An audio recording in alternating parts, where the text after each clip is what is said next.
The direct market and the role it plays in getting comics into the hands of you, the reader, is arguably the most debated topic within the sphere of people who make their money making and selling comics. It is a much maligned and often misunderstood system that many feel launched the comics industry into a death spiral, one that some believe is nearing its end. But what is the direct market really? How did it come to be, and why did the entire comics industry accept this system? Today, and over the next few weeks, we're going to explore the history of the direct market and answer the question on the marquee. Did the direct market doom comics? Welcome to the Direct Market Deep Dive. Hooray! We did it. Made Sean it. did it. We got here, right? Yeah, Like, yeah. Yes. We showed up. Marco and I realized how this is going to be a Sean episode, so we were like, did we just talk like minions for the whole episode? Yeah. And that's how we contribute. Yeah. But banana. we were Yeah. told that was a bad bit, so not happening. Hi, guys. Well, joining me to discuss the direct market today are the expected guests. We've got Cale, What's up, free comic book dogs? Oh, Marco, strapped in for this roller coaster. Tyler. I have my shooters out there looking for free comic book books for me because I'm here. So have fun if you guys are out there. If you guys are out there at Free Comic Book Day outside listening to this on the go, let them Show it know. hard. Yeah, show Or them. turn it up. Yeah. Play it out loud like someone on the bus that you just Yeah. don't like. Those assholes on the train, just Yeah. crank it up. I've been thinking about the fact that today is Free Comic Book Day and how, so many of our listeners are probably out there in the trenches right now. And that's cool and all, but they need to be here listening to us. You got like On an itchy neck, Sean, just knowing you don't have those Free Comic Book Day books because I know I'm jonesing for those that absolute issue. I want to know what's happening. You guys, you need some free comic books. Oh, he's bending 'em. Dude. Awesome. Wow. Holy Awesome. shit. Those are free? Sean, you need a Mega Man. Oh, Let me know if I can if I can hook you up, my man. Oh. See, you got that the over. British version though. I think it says Megalad. Oh shit, Yeah, you got Megalad. Mega Chav. Yeah, Mega Gent. that I need that. I probably won't make it to my LCS. I mean, but because by the time I get there, it's over. Yeah, Yeah, Thunderbolts really screwed us with the Free Comic Book Day. They'll be And they gone. do it on purpose. They do it on know. purpose. Yeah. Florence Pugh knows Balls. what I do on Saturdays, and she's like, "Hey, let's release it that day." All right. So we've got a big show in addition to the direct market deep dive. So let's waste no time. Worth letting you guys know that we will be reviewing Thunderbolts after this. So there won't be any Thunderbolts talk here, but you can jump into our next live stream, which will be in a couple hours from now. And we will be talking full spoilers about that. Happy Free Comic Book Day to everybody. Definitely share your hauls with us in the Discord server, which if you're not a part of, you can join for absolutely free. So we want to see what it is that you get, and I will live vicariously through you all. Kurt Wildshut says the Australian name for Mega Man can't be said on YouTube. I need to know what it is. Yeah, I had to Google yeah. that. You gotta. Oh, there was one thing. I just quickly before we get into this, Udon is releasing a Mega Man manga. I don't know if it's a reprint or Mega Manga. Yeah. Can I read you the synopsis real quick, or the sentence that is tremendous? Hit it. When Mega Man grows up, he must face his greatest challenge of all, life as an adult. The days of battle against Dr. Wily are long since gone. The world no longer needs Mega Man, and a grown-up Rock now leads a peaceful life, working as a dentist. The fuck? What? Why then? Like a doctor, an orthodontist, maybe. That is a remarkably bad pitch. Mega Man is a robot. No, How- Sean. how- He's a dentist. He's a robot dentist. How does he grow up? Software I don't updates. know. He was programmed to be a boy. CW coordinate says Mega Life Crisis. Yeah, for real. I think Shoot Patel nailed it. Tom King ass Mega Man plot. Uh-oh. Oh, I'd read that then. I checked it out. Yeah, actually, back on the radar. Yep, I'm in. Unreal. All right, smash the like button if you are Smash. ready to get into this deep dive. I've been looking forward to doing this for a long time. I found that I had a copious amount of notes that I actually forgot I had taken many moons ago, because I was so excited for this. I just started making notes and then I forgot I did it. Like one of those drunken haze type things. But we do have a lot to talk about. And the story of the direct market does not start with the inception of the direct market. The story of the direct market really goes back decades before. And it begins with the pre direct market system. And I want you guys to keep in mind that if I tell you something that you've never heard before, you owe us. You owe us a like. You owe us a subscription to the channel. If we tell you something you've never heard of, give it back. All right? What if I learned something new? I accept cash. I accept Cash App, Venmo, Okay, all got it, those got it. all those ways. Cool. Comics bucks. Got it. Yeah. Yes. Yes, absolutely. Okay, so here we go.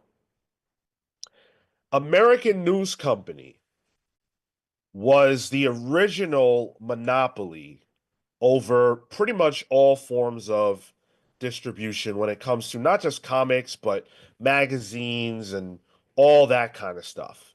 And it operated with impunity for many, many decades. And it was a big problem because they were really the only game in town. Um, the way that comics worked in this era and in the era that would come immediately after was basically the following. It went from the creator, the person with the idea, to the publisher. So, you send over your idea to the publisher, your comic, your created book, and then they would send it to the national distributor, in this case, American News Company, and then they would ship it out to a local ID, which is an independent distributor, who is essentially a wholesaler. Basically, um, if you can imagine, like, uh, there's the main distributor, and then all these sub distributors who handle regional distribution to retailers. So that would be how they would get the books to the retailer, and then you would get them. And this all operated on a system based on draws. And draws basically means the amount of copies that would be sent to a retailer. That's set by the local ID. And again, this was regional, and the IDs determined how many copies of a book you would get based on how many copies you got before, pretty much. So let's say you, Marco, are a retailer, and you own a newsstand. This is way before comics shops. So you own a newsstand, and let's say you sell 1 million copies of Superman, which at that time wasn't crazy to do. Um, Next month, your ID is going to send you that same million because that's what you sell. But let's say the month after that, you fall short and you only sell 500,000 copies of Superman. Your ID is going to look at that and say, oh, all right, well, I guess you can't sell Superman as well as you used to, so you're going to get 5K or 500,000 again. So it was always based on what you sold before, and you had no control over the amount of copies that you got. It was all determined by the ID. It's a pretty ridiculous system, right? When you think about it. Yeah. How It- do you it- get more copies? That's what You, I'm how thinking. do you if you sell out? Can you get more the next time around? Could you? So IDs really didn't want to hear anything you had to say about how many copies you wanted or whatever. Maybe you could have a good relationship with your particular ID, but if you were consistently selling high numbers of copies, then maybe you would get more. But if you undersold, you were probably going to get less. And the reason for that partially has to do with the system of returnability.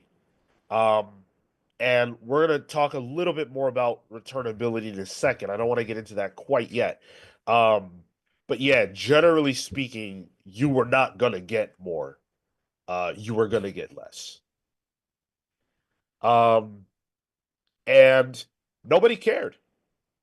Nobody cared because it's important to remember that comics have really, at this point, never been taken that seriously. They are sold for cents. At this point in time, comics are still only selling, they're selling for sub 60 cents. And they're selling at places that sell everything else too, Yeah. right? Yeah, like if it's a newsstand, they're selling Time magazine. They're selling, Ancillary. yeah, it's just another thing. Yeah, for sure. Okay. Yeah, kids' books, right? And it's interesting that that structure also means at the time there were more middlemen, right? More people in between the consumer and the publishers then. So more people having exchange of money there. Technically, yes, because there is one more step in the chain. I think it's just one more step in the Yeah, chain one. Yeah, than Yep. we yeah. have now. Yeah. Um, Yeah, West Coast buyer, whatever. because you had the local IDs, which really isn't a thing anymore. Um, we don't have a need for that. But this is again, this is pre-internet. This is pre-previews. This is pre so many things that it's an archaic system, but it sort of makes sense why it was like this. Um, in any event, American News Company had a big problem because the U.S. government came after them for being a monopoly. They finally woke up and decided that this was a problem, and so they took a look and said, "Wow, they run this whole system, so we need to break this up, or they need to go away." And at the same time, a lot of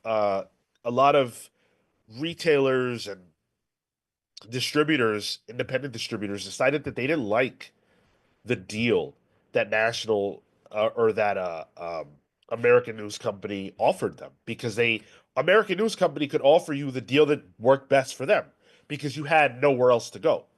Um, Regional distribution became more and more of a thing, eschewing American News Company because of their terrible deal, and all of that was happening in conjunction with the United States government taking a look at them and going, "This is fucked." So they folded, but no one was ready for that. Nobody was ready for that.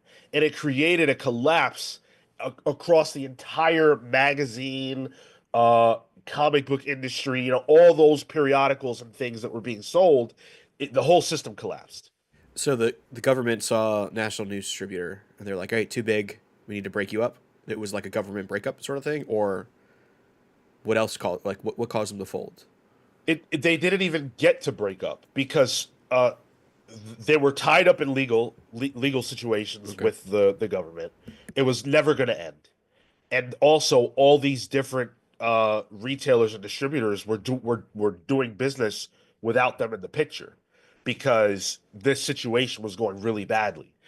It was just a lot of dominoes falling at the same time, and ultimately they said, "Fuck this," and they got out of business altogether.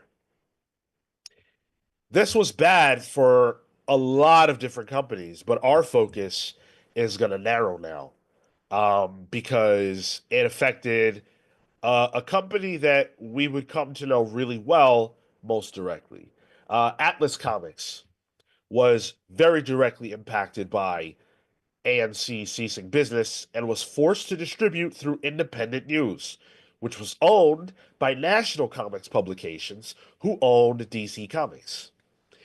Atlas would later become known as Marvel Comics. Now, proto Marvel Atlas was selling 50 to 60 comics a month. That's how many different books they had out on the market. When they became owned by national comics publications, they were only allowed up to 8. Damn. I'm really getting in the way of your competitors there. Smart, I Yeah, guess. Only allowed 8. What were they allowed before? You said. 60. Oh shit. impunity. They were public. They were their own uh publisher. Right. So, 50 to 60 was about what they were doing, and then they got shrunk down Sure. to 6 to 8. So, Stan Lee, who was around even at that time, uh, talked about how much of a constraint this was and how hard it was for them to do business that way. And of course, when you're owned by your competitor, essentially, that's what's going to happen to you. So all of this was very bad, as you can imagine, but it had to happen. All of this needed to occur because what ended up happening is it created the capacity for more diversity. One of the most important things to know about the pre-direct market and post-direct market is that genre comics existed and flourished. Comics were not just based on superheroes. There were all kinds of books that you could get, all kinds of genres. You're talking horror, you're talking mystery, you're talking crime. I mean, it really it ran the gamut, and they were all selling like fucking gangbusters. I always think of that one scene in Back to the Future 1 where Marty McFly first goes to the past and a little kid discovers him in like a barn or something. He has this sci-fi EC comic looking thing. And that's what he thinks Marty is. But yeah, they were just prevalent like crazy. Yeah, it's almost shocking how things changed. Like for example, there was a Walt Disney comic called Walt Disney's Comics and Stories that sold 3 million copies a month. Damn. Those OG Disney adults. No, OG kids. Kids No, were the primary purchasers of eventual, all comics. eventual Disney adults. Yeah, yeah. Soon to be. Um, that's crazy. That is insane. Now we talk about the mythical 1 million, right? Yeah. Yeah. Oh yeah. It's like we were talking like, oh, so Marvel versus Star Wars can maybe do that. Maybe a million. Meanwhile, Yeah. fucking Goofy's ass over here was making 3. I'm not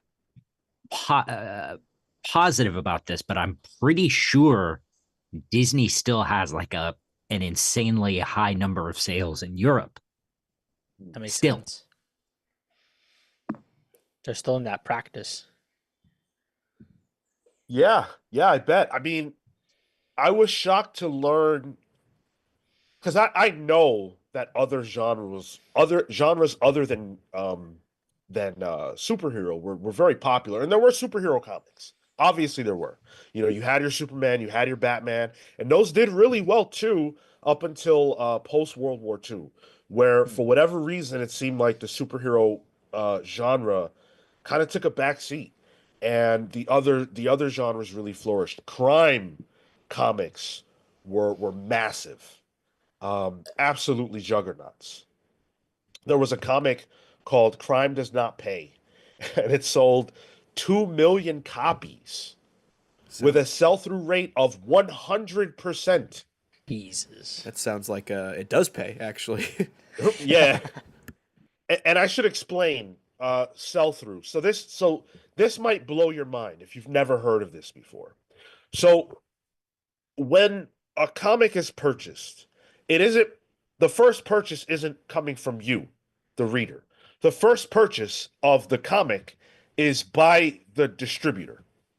And then so the distributor buys it from the publisher, and then the distributor sells it to the retailer who sells it to you. That's still how it works today. But the difference is that back then there was a concept called returnability, and it goes hand in hand with understanding sell through. Returnability meant that if Marco's newsstand missed out on selling the million that they purchased, the million Superman copies that they purchased, and they only actually sold through 500,000, meaning Marco bought a million but only moved 500,000. He's left with the 500,000. Marco has a choice. Marco can send those copies back to the distributor, who sends it back all the way up the chain, which ultimately reaches the publisher again. And Marco's going to get his money back. Marco's not going to have to worry about what he does with those unsold comics. So for the retailer, there's pretty much no risk. Living good. That seems, I mean, that part, I guess, in a vacuum, seems ideal almost. For the retailer. Yeah. And I wonder then, and maybe you'll explain this, Sean, who feels the return though? Is it the regional distributor or the person farther up? Take a guess. Regional. I feel like they probably send it back too. He said guess. I guessed. I don't know. Yeah. It's the publisher. It's the publisher. All the way because back. it goes all the way back. Damn. Because the publisher essentially is saying, hey, if you don't sell those books, the promise is that we'll take them back and we'll eat the loss. And they honored that. They had to. And this was really bad for publishers. But at this time, publishers had very little power. You're talking about a system where they were able to move millions and millions and millions of comics. But in order to get the newsstand business, which again, newsstand doesn't only mean newsstand. It means, when we say it here, we're talking about every single place that comics were being sold at the time. So you're talking about newsstand, but you're also talking about drugstores, grocery stores, airports, places like that. Spinner racks, wherever you could find a spinner rack. Probably in the tall grass in some Pokemon game, I think. Nice, yeah. I heard that too. There were so many places that these books were being sold. There was no reason for them to take your book on and the risk of it not selling. They've got Time Magazine, they've got Playboy at some point. They've got all these things. They don't need comics. Comics were not that big of a deal to the newsstand. They were meant to be. They weren't even a collector's item at this point. They were meant to be thrown out, read, and then tossed in the garbage right next to the newsstand. Just disposable. Yeah. Yeah. That's a huge factor, and it matters a lot. What Tyler just said matters a lot later. The fact that comics were seen as disposable is the reason why there were comics that could sell a lot for individual issues. That's what essentially created the collector market, because people didn't take comics seriously earlier on. Go ahead. And because of that, people were pretty much pulping their own comics, just tossing them out, which meant there's less of them out in the wild, which made them a collector's item. Is that the track you're following? Well, let's take that idea and work it through. Cale is a newsstand operator, and Cale, he, for whatever reason, his Batman family comics, they didn't sell that great this month. But Cale's not going to eat that loss, so he's going to send back all the copies that he bought up to his ID, right? But they're only going to accept it. The publisher's only going to accept it if Cale rips off the cover. Why? Because of fraud. A lot of newsstand operators were saying, "Yeah, you know what? We only sold half of our order," and then they would take the other half, and then they would sell that independently, but not report the sale. So what you could do is you could let's say there was another newsstand that for some reason didn't get as many copies of Superman as you did. You could go sell it to them, on the side. There were a lot of things that you could do that these companies were doing that was essentially fraud. And so, in order to prevent them from doing that, publishers said, yeah, you got to send it to us without the cover. Yeah, back when I worked at Barnes and Noble, I worked in the magazine section, which included comic books at the time. It was the newsstand section, and we would have to rip the covers off magazines, or for the comics, we had to write Sharpie all over the cover. We wouldn't even rip the covers off. We'd have to like Sharpie like the barcode all over it. And I remember doing that for a whole bunch of issues with the first appearance of Miles Morales Damn. that I never got a copy of myself, even though I destroyed a whole bunch. Should have swiped one of those. Yeah, I right. wasn't. I thought I had. The thing was, I thought I had one, so I was just doing my job. Ooh, that sounded like I was at the Nuremberg trials. Jeez. Wow. What are you, an ICE agent? Oh my God. Um, so uh this system wasn't great for publishers, but we're talking about comics selling in the millions. And that is indisputable. There will go ahead. Sorry. So, uh, how like do you know how often? Like if Marco's newsstand ordered 1 million, how often would he sell 1 million? Like most of the time? That's a great question. No, not most of the time. Most of the time you were looking at, somewhere in like the 60% sell-through range from what I've seen. Okay. And that number would get smaller and smaller and smaller and smaller all the way through the 90s, Yeah. where sell-through was as low as 10% for the newsstand at some Wow. point. And so you can imagine, as we get closer to talking about the direct market directly, you can imagine why that would be alluring for publishers to be able to get away from returnability. Think about the margins. Think about those margins. You're talking about, let's say 40 cents. That 40 cents cover price is split between the publisher, the national distributor, the independent local distributor, and the retailer, and the creator. That creator's getting a hay penny. Right. There's no money in comics for anybody. Anybody. And I think that that is something that a lot of people today do not understand. If you read comics from a newsstand in your lifetime, chances are you're over 40. There's a pretty good chance you're over 40.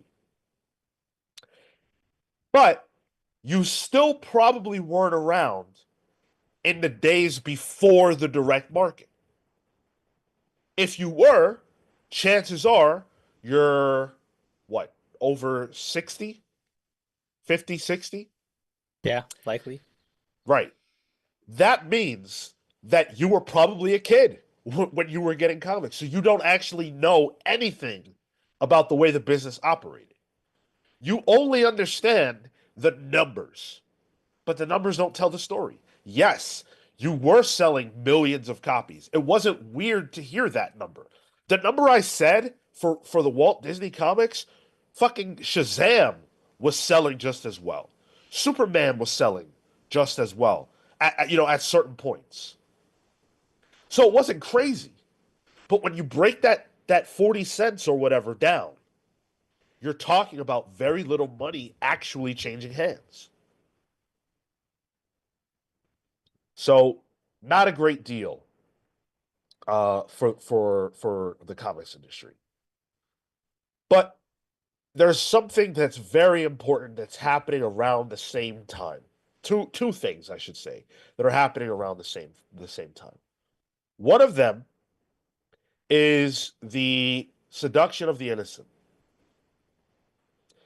which is a book that basically talked about how children were being corrupted um, by various things, but comics. And it was written by Frederick Wortham in 1954, um, and this led to a lot of censorship. Um, it was mostly targeted at comics, and this really hurt the industry. It was talking about horror comics being bad for kids and creating like delinquent behavior in children, crime comics, sexual content in comics, saying that all this was bad for kids, and there was a parental panic about this, national panic, Moral panic. moral panic. Absolutely, thank you. Um, and that led to the creation of the Comics Code Authority. Yep. The Comics Code Authority basically was a seal of approval that would get put on books to say this is safe for kids, this is appropriate for kids. And if you're as a publisher, if you didn't follow that, the distributors just weren't going to distribute your book. I think thinking about this reminded me of Civil War, the comic, in a very strange way, whereby Iron Man joins the Pro Registration Act as a lesser of two evils. I kind of see the Comics Code Authority in a similar light. The censorship is awful. It very, very negatively affected the comics industry. We're going to talk about how. But if that didn't happen, if there was no Comics Code Authority, what is the worst alternative? If there was no self censorship, then what does the government do to comics?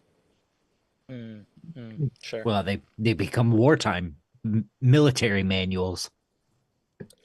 But I mean, they already were. That Yeah, was yeah, was it PS from Eisner, right? Like yep, literally yep, were manuals. yeah. And that's how they would have stayed. I definitely hear the point of like if you were not to get in your if you're getting in your own way, then we'll put a stamp, we'll make guidelines, we'll do whatever. Obviously based off the back of fear, right? Based off misinformation there. Um and I don't know that it would spell from a government perspective comic books are banned. It definitely would have been slower moving. So who knows when ultimately when the comics code dies, that could have been later. I mean, with McCarthyism at the time, this was happening in film and TV as well. It was just the flavor of that time. Yeah, absolutely. There's no doubt about it. And the comics code was self-imposed. A lot of people think that it was something that came from the government. There was no actual imposition on the part of the government. This was something they felt they needed to do to get the government off their back. It's like, hey, hold on, we got it, we hear you, we understand, we'll handle it. Similar, that's why like movie ratings exist too, I think. Yes, yeah, totally. Check this out. The city councils of Oklahoma City and Houston, Texas, passed ordinances banning excuse me, uh, crime and horror comics. Yeah. I always fucking cringe when Texas gets brought up because it's like, yeah, of course. Where else? But that's a direct, demise to all the genre comics at the time, right? You had there was so much limitation to the horror stuff that was coming out there, to the crime things, to sci-fi even. That's why EC Comics had to change, had to transform. House of Mystery, House of Secrets, all that stuff. Yeah, you're 1000% on the money. EC was very popular, and they had to completely change their method of doing business. I told you guys about a crime comic that was selling in the millions with a 100% sell-through rate. That's, first of all, 100% sell-through is non-existent. Like that's fucking crazy. And they were doing it off the back of a crime comic.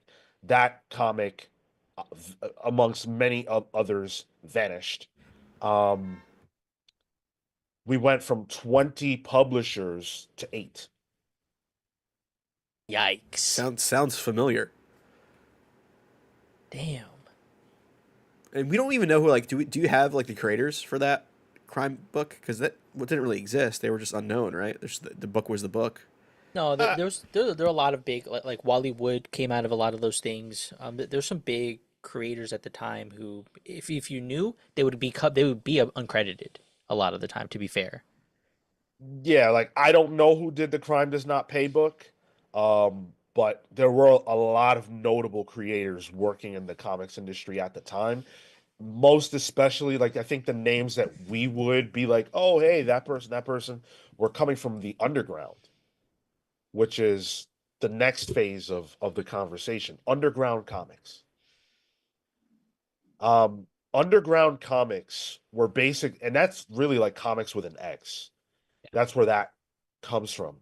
This was a movement that started, as early, I guess you could say, as like the 60s, 50s, 60s. yeah. And they were making, comics that were doing weird stuff with the medium, comics that were talking about sex and drugs and rock and roll, counterculture comics. And they were being sold in head shops. Head shops are shops for like people who buy marijuana, people who buy like like like uh cigarette tobacco leaves and stuff like that, paraphernalia shops, all that kind of jazz. Like that Jersey Shore boardwalk shop that sells blacklight posters and Grateful Dead shirts. Yep, yep. And so Cale's an underground comics creator, and Hell Cale yeah, he goes, is. I mean, I imagine you certainly would have been at the time, yeah.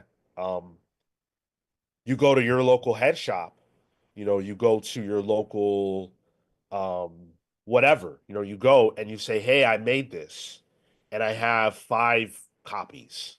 Would you sell these? Can I sell these to you?" And then you sell them to your patrons. And they say yes, and that's how those books were moving.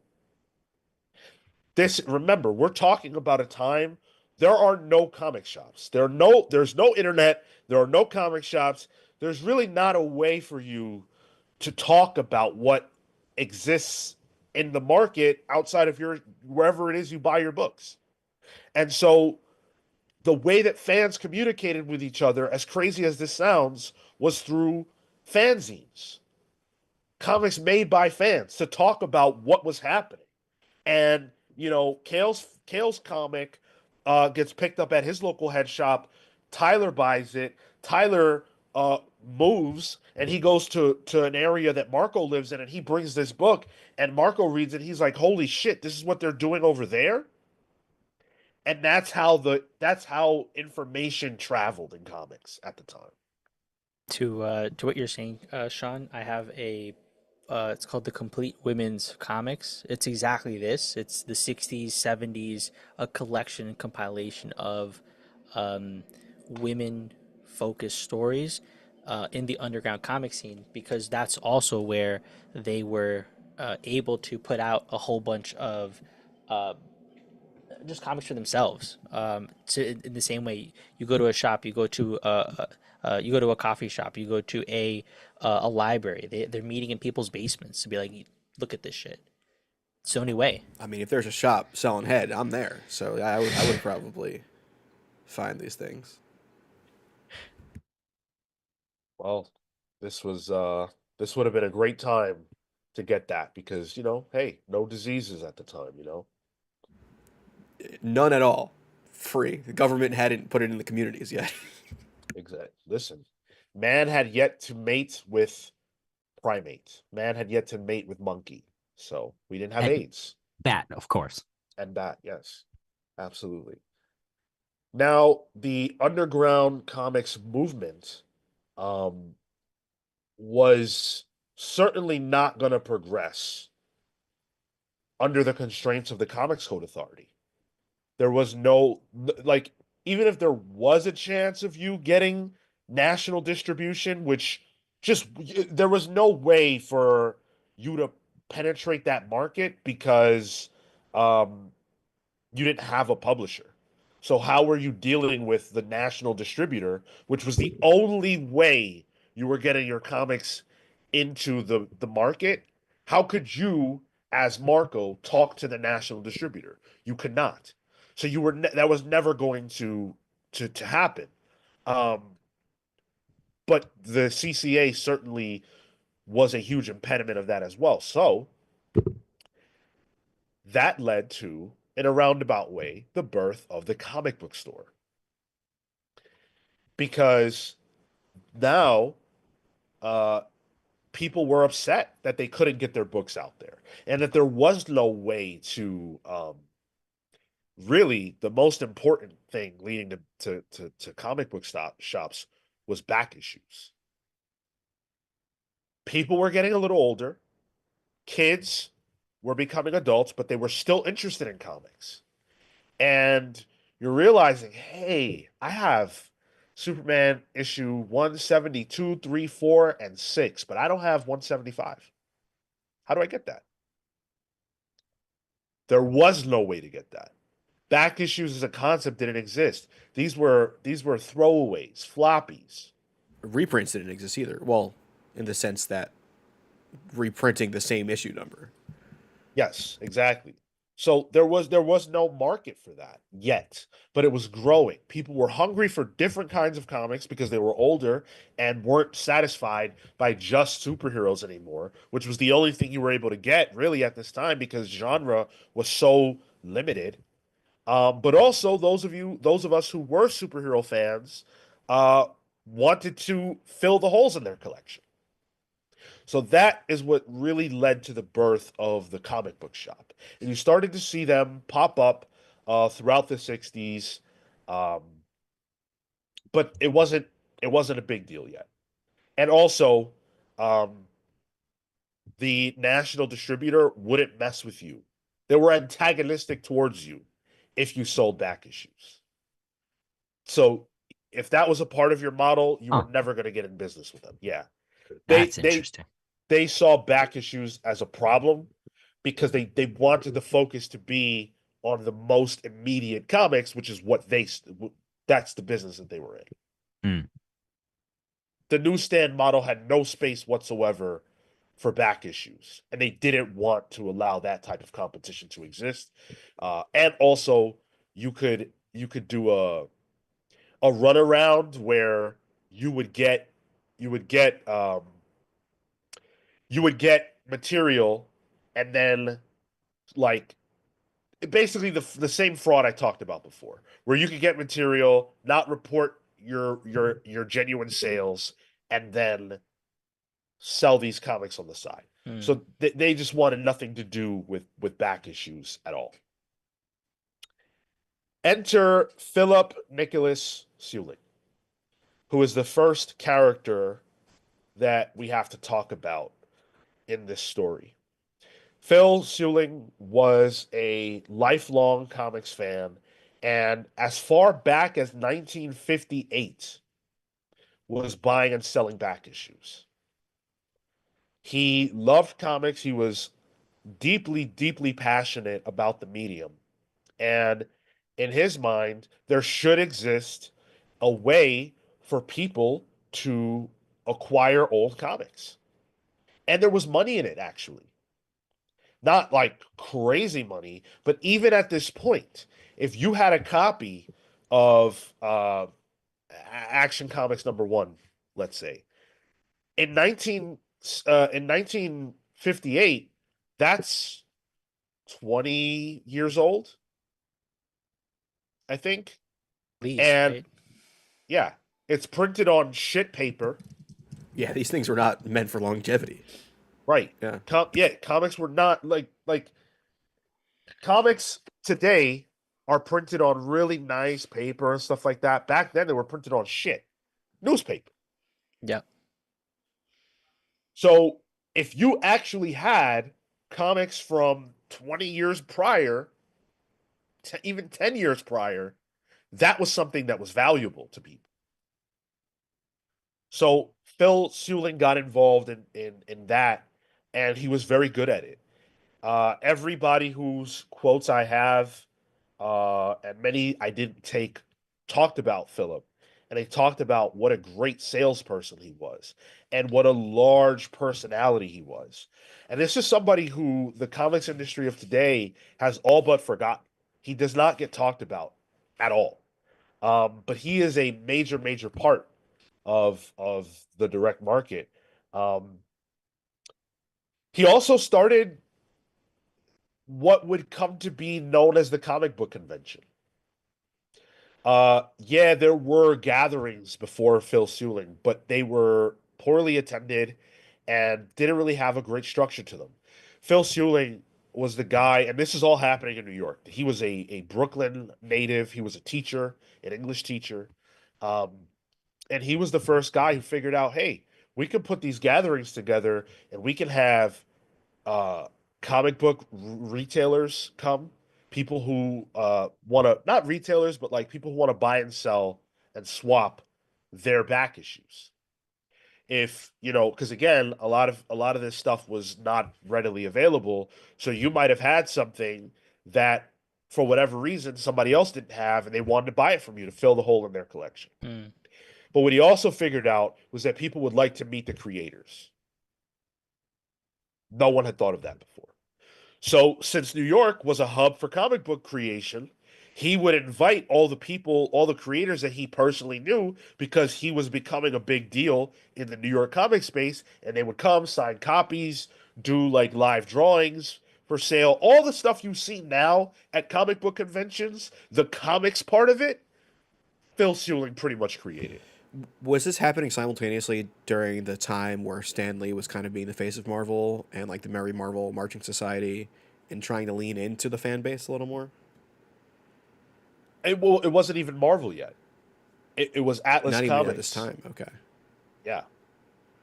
It's interesting that it seems like it's moving away from commercial from a commercial consumption art into something that's a little more respected, or at the very least something that's like, oh, that's interesting. I had fun with this.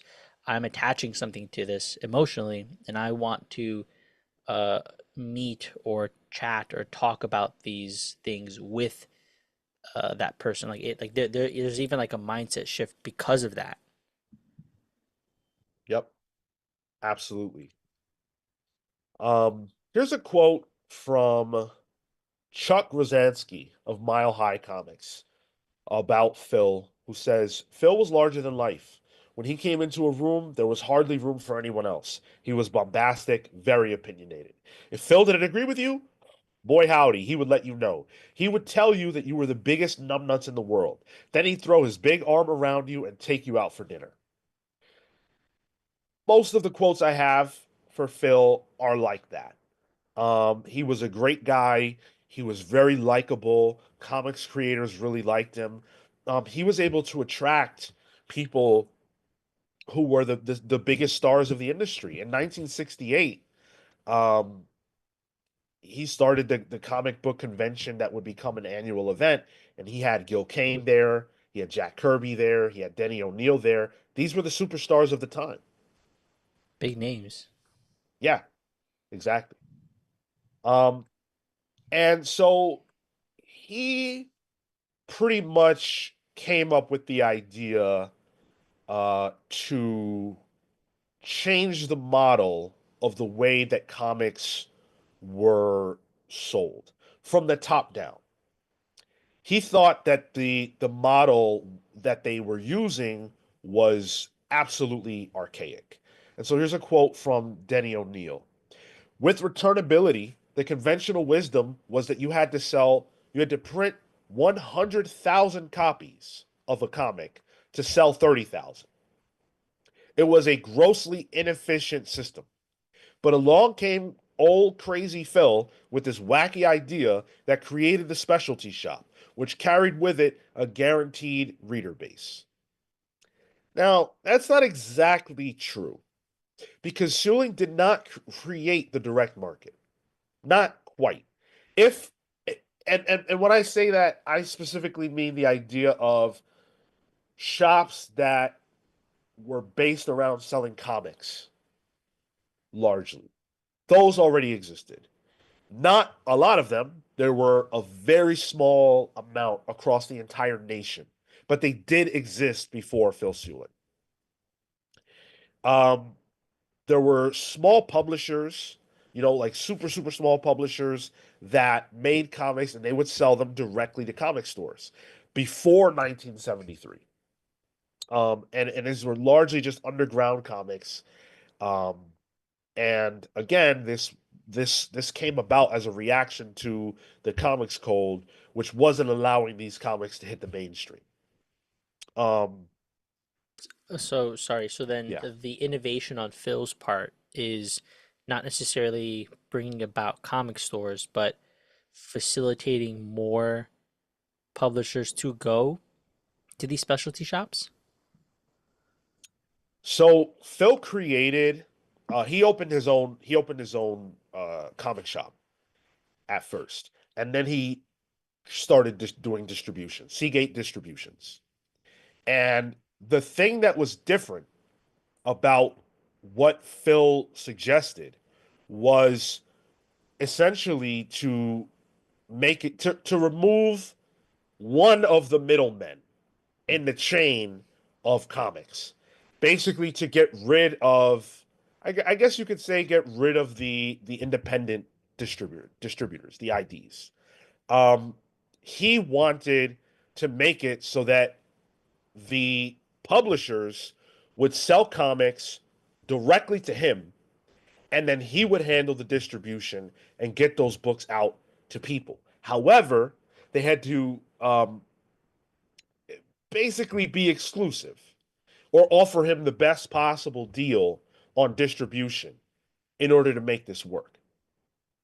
And so Phil bought. So here's what happened.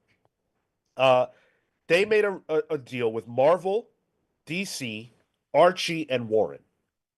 Those were pretty much the biggest publishers at the time. To ship their books directly to a distribution center in Illinois, at which point Seagate would ship them straight to stores who met a minimum purchase order.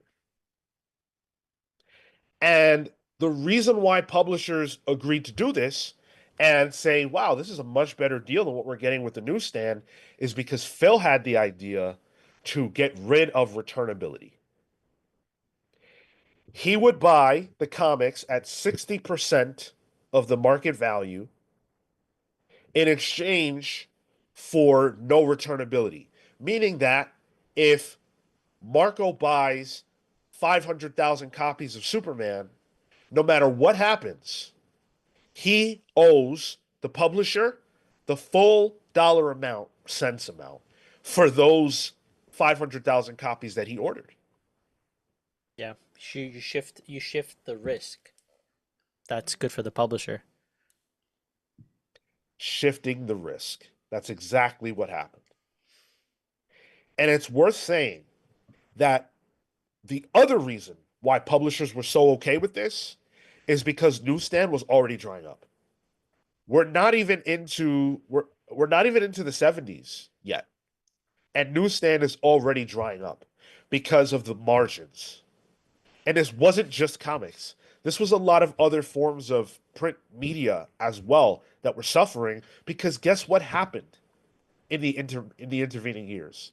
The Radio. television came out. Oh, And so people had another form of media to engage with, and it was the new hotness. So of course print media immediately saw a downturn. mm, And comics were already kind of like whatever things that newsstand was selling. They didn't care enough to know how many copies of an individual comic they would get month to month. So this was a small part of their business that was irrelevant to them. But for publishers, it was the lifeline of what they were doing. And what's the benefit to comic shops at this point for the model changing? I mean, I guess there doesn't need to be because they don't get to make that call. but at least they have more control over their orders, right?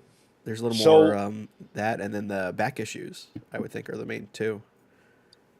the biggest draw by far for comic shops was back issues because again, there was no system.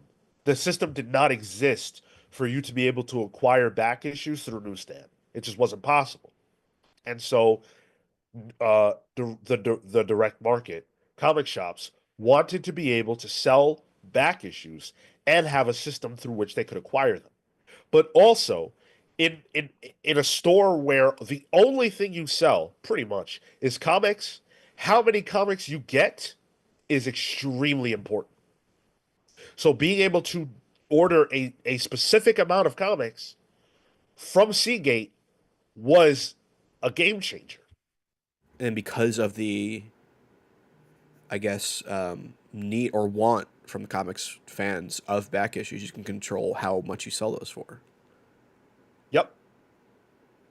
Yep. The retailer can come back and like there's a second. It creates a secondary market. Yeah. Yeah, the secondary market for comics as a national national thing was created here. All right. Before that, it was happening in like, you know, meetups, like swap and shop type meetups. I'm moving. I need to get rid of my collection, and oh, I happen to know a guy who down the block happens to like this, and he's missing, issue 37 of Action Comics. Exactly. Yeah, yeah. Exactly. So this was a great deal for publishers. It was a great deal for Phil Seuling and Seagate.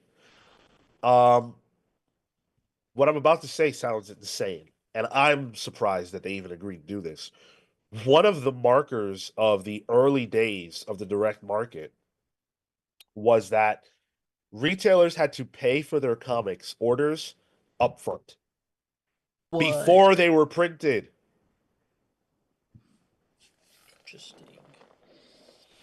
So you had to order, I think the minimum was 25 copies in order to benefit from what Phil was offering, which was direct shipping.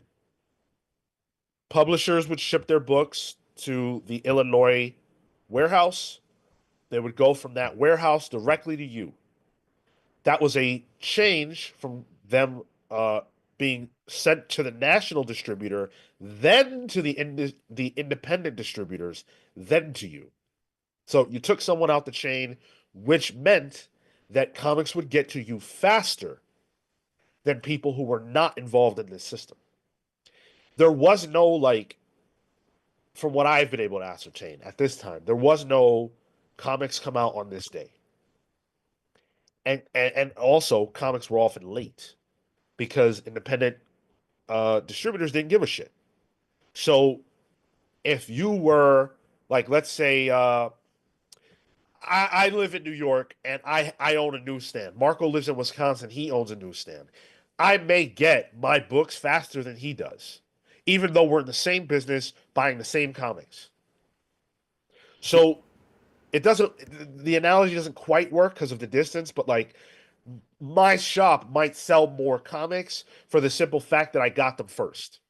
Did your attainability of the comics depend on how close you were to the publisher or In the which system? distributor?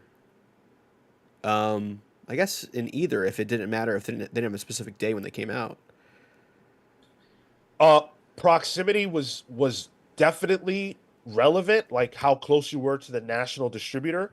But in the case of Phil Seuling's model, which from this point forward we can refer to as the direct market because that's really when it was born, that didn't matter. All that mattered was that you had that minimum purchase order.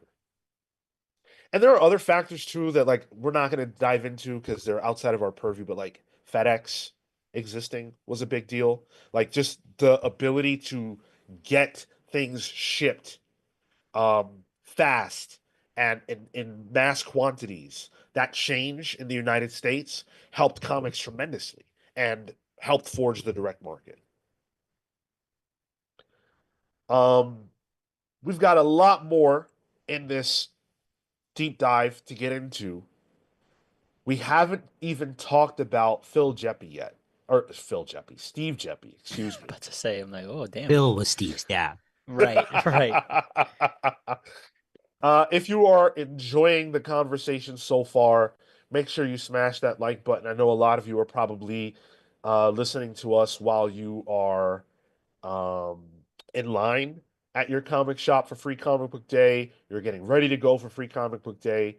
Please make sure that you hit the like button.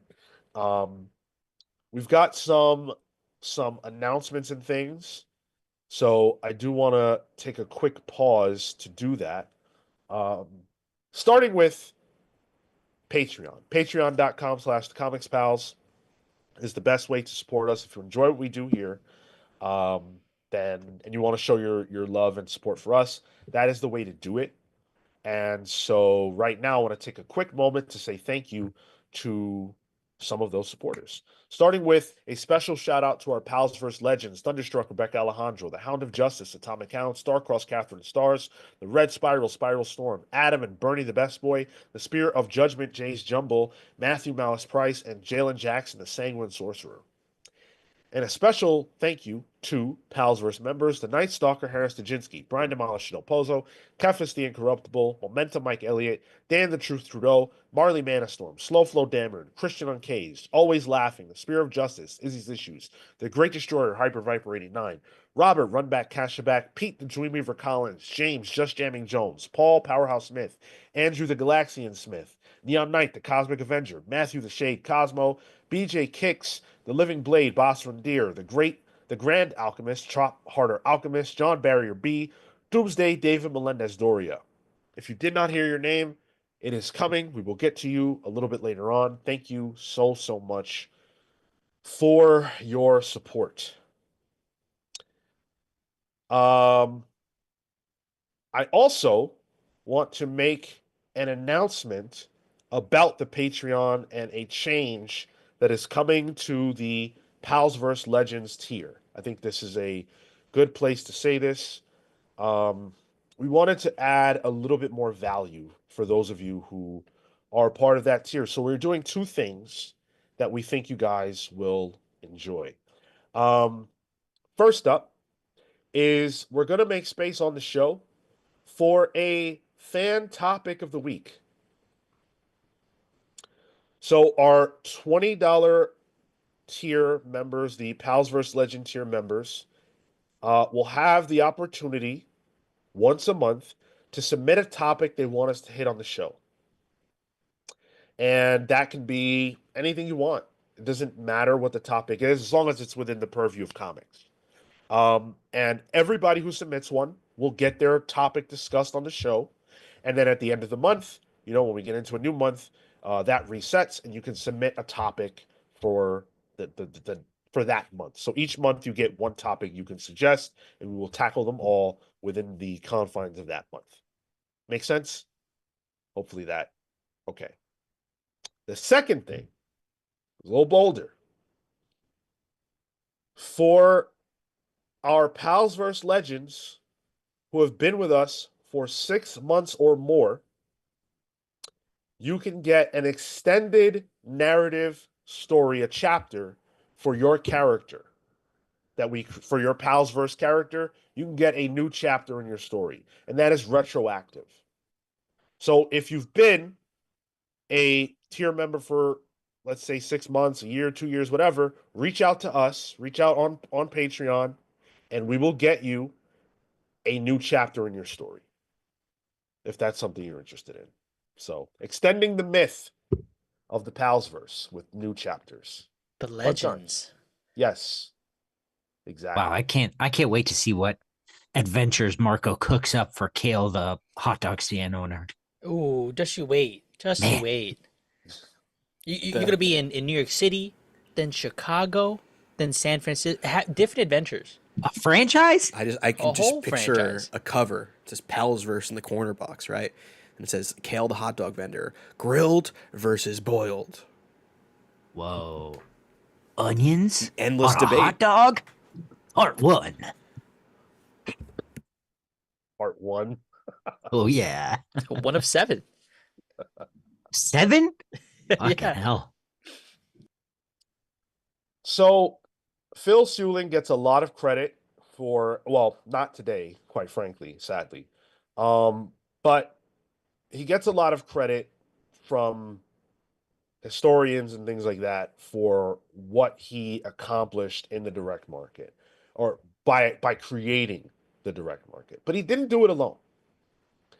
And I want to talk briefly about an unsung hero of the direct market and of Seagate distributions who never gets referenced at all.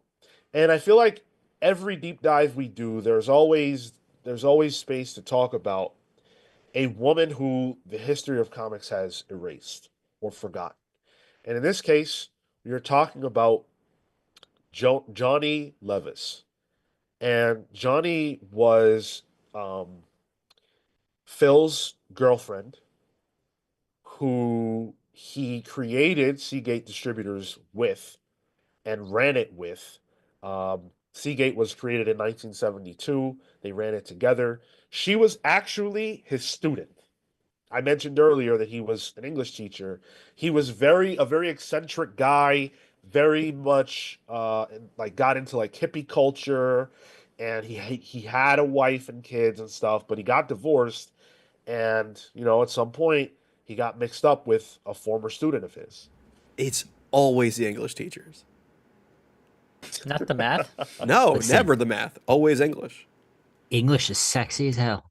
It's poetry. And Sean, are you telling me that women have been in comics since the 60s?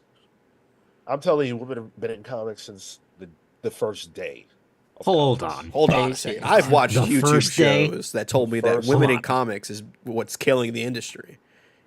Seems like they were invented in the 60s. Women were invented in the 60s? Yeah. Oh, geez. What were we doing in the 50s? Each other. You got it. I was gonna make that joke.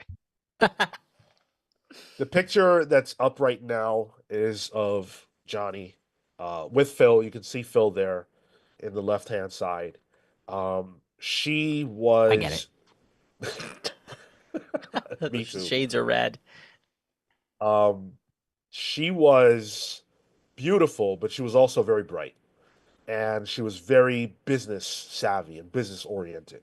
Where Phil was kind of he was whip smart too, but he was more the personality. He was the gregarious guy who could sweet talk you into a deal and things like that. But he was also very brash. And so whenever Phil would piss somebody off, or there would be a bad situation with a partner, she was able to come in and you know smooth things over, make great business deals and keep everybody happy. She ran the day to day at Seagate. Because of hormones, men are just way too emotional to work in this industry. So we needed somebody to rein them in. You got it. Um, Now, ICV2 interviewed Johnny in 2023. So she is still alive. She was 67 at that time, so she's 69 now, and she's talked about all of this in the interview with ICV2. She said uh, of Phil, she said, where is this quote? Sorry, I lost my quote. Anyway, the point is, she talked about how she was responsible for sort of being the brains behind things. In fact, Ron Foreman, who worked with Suling, he said she was the business brain in that operation. She ran the business. She said, I did whatever was necessary in order to run a warehouse and an office full of people. Of Phil, she said, he spoke his mind, whether he was talking about the Mets or something else. When he thought something or felt something, he said it, and yeah, there were a lot of pieces to pick up. I think people thought that I had some smarts and street smarts and knew what I was doing. And I hope they thought I was a decent human being. So she was a big part of Seagate. Her story is never told. Without her, Seagate isn't as successful, and we might not have the direct market in the way that we do now. So I didn't want to let this moment go by without taking the opportunity to acknowledge Johnny and to thank Johnny. She went through a lot. Her and Phil did not stand the test of time in their relationship. Um, and so she ended up, she worked in the business despite the fact that they broke up, but then they would get divorced. She would marry another man. They would get divorced. He would die. Currently, she has cancer herself. And so she's living out her last days working to pay off massive amounts of debt, unfortunately, that she accrued. And so things did not end up amazing for her, but she does have a successful daughter who is a psychologist who she is very, very proud of. And she has fond memories of her time with Phil working in comics. Sometimes it's hard for her to talk about those days because of how things would ultimately go. Um, but yeah, an unsung hero in comics. Johnny Fucking Vegas. comics, man. Yeah. Yep. Dan says now there is an interview you should line up. Unfortunately, I don't even know that she would want to talk about it. Yeah. I don't know that I tried to see if I could find interviews with her, and this one was the only one that I found. Where was the interview, Sean? This one ICV2? is yep, ICB2. Okay. Yeah, right people to do it. yeah. So that is the story of Johnny. Um, Now Seagate was super successful on the outset, but that sparked controversy pretty fast. The first 2 years was like complete dominance. So much so that there was a lawsuit that came from Earjacks slash New Media that they were a distributor that popped up in post the post what am I looking for? The old model. Post the old model, when American News Company folded, one of the new distributors to pop up was Earjacks slash New Media, and they felt like Phil Sewelling's situation, his agreement with the other companies, was a monopoly, and that it was an unfair business practice that needed to be broken up. And so it's worth pointing out that why they felt it was an unfair practice was that basically Phil's deal made it so that Marvel, DC, Warren, Archie, they were all shipping their books directly to this distribution house, and nobody could match Phil's ability to drop ship, which was getting it right to a retailer. No one can match it. So essentially, they felt like there's no way to compete with this. This is an unfair situation. Um, so that is when things got broken up, and Seagate started to have some issues. Seagate did make relationships with smaller, more regional publishers to distribute comics, and basically what that looked like was, all right, you can't meet your minimum by yourself. The minimum I believe was 25 copies. You can't meet your minimum. Partner up. Partner up with another distributor or another retailer to order together, and we'll get your books to you. So all these smaller retailers were partnering up to order through Seagate, and they were only ordering through Seagate. There was no way into the market for these other distributors. Smart though. It is. Yeah. It is. And it's worth saying, um, Seagate was also a comic book retailer. They had a store in Brooklyn. So they were a retailer and a distributor at the same time, which today is very controversial. A Yeah. notable example of a similar situation is Midtown Comics. Yeah. Yep. Lunar, right? Well, DCBS is Lunar. Oh, right. Okay. And so, but Midtown is a sub distributor to other retailers and a sub distributor for Marvel Comics. So, but today retailers hate that concept and detest Midtown and DCBS/Lunar for that very fact. Whereas back then it was normal dealings, but as you just heard, New Media and Airjacks were not happy. They did end up selling or suing, excuse me, um, and that led to where things would end up going.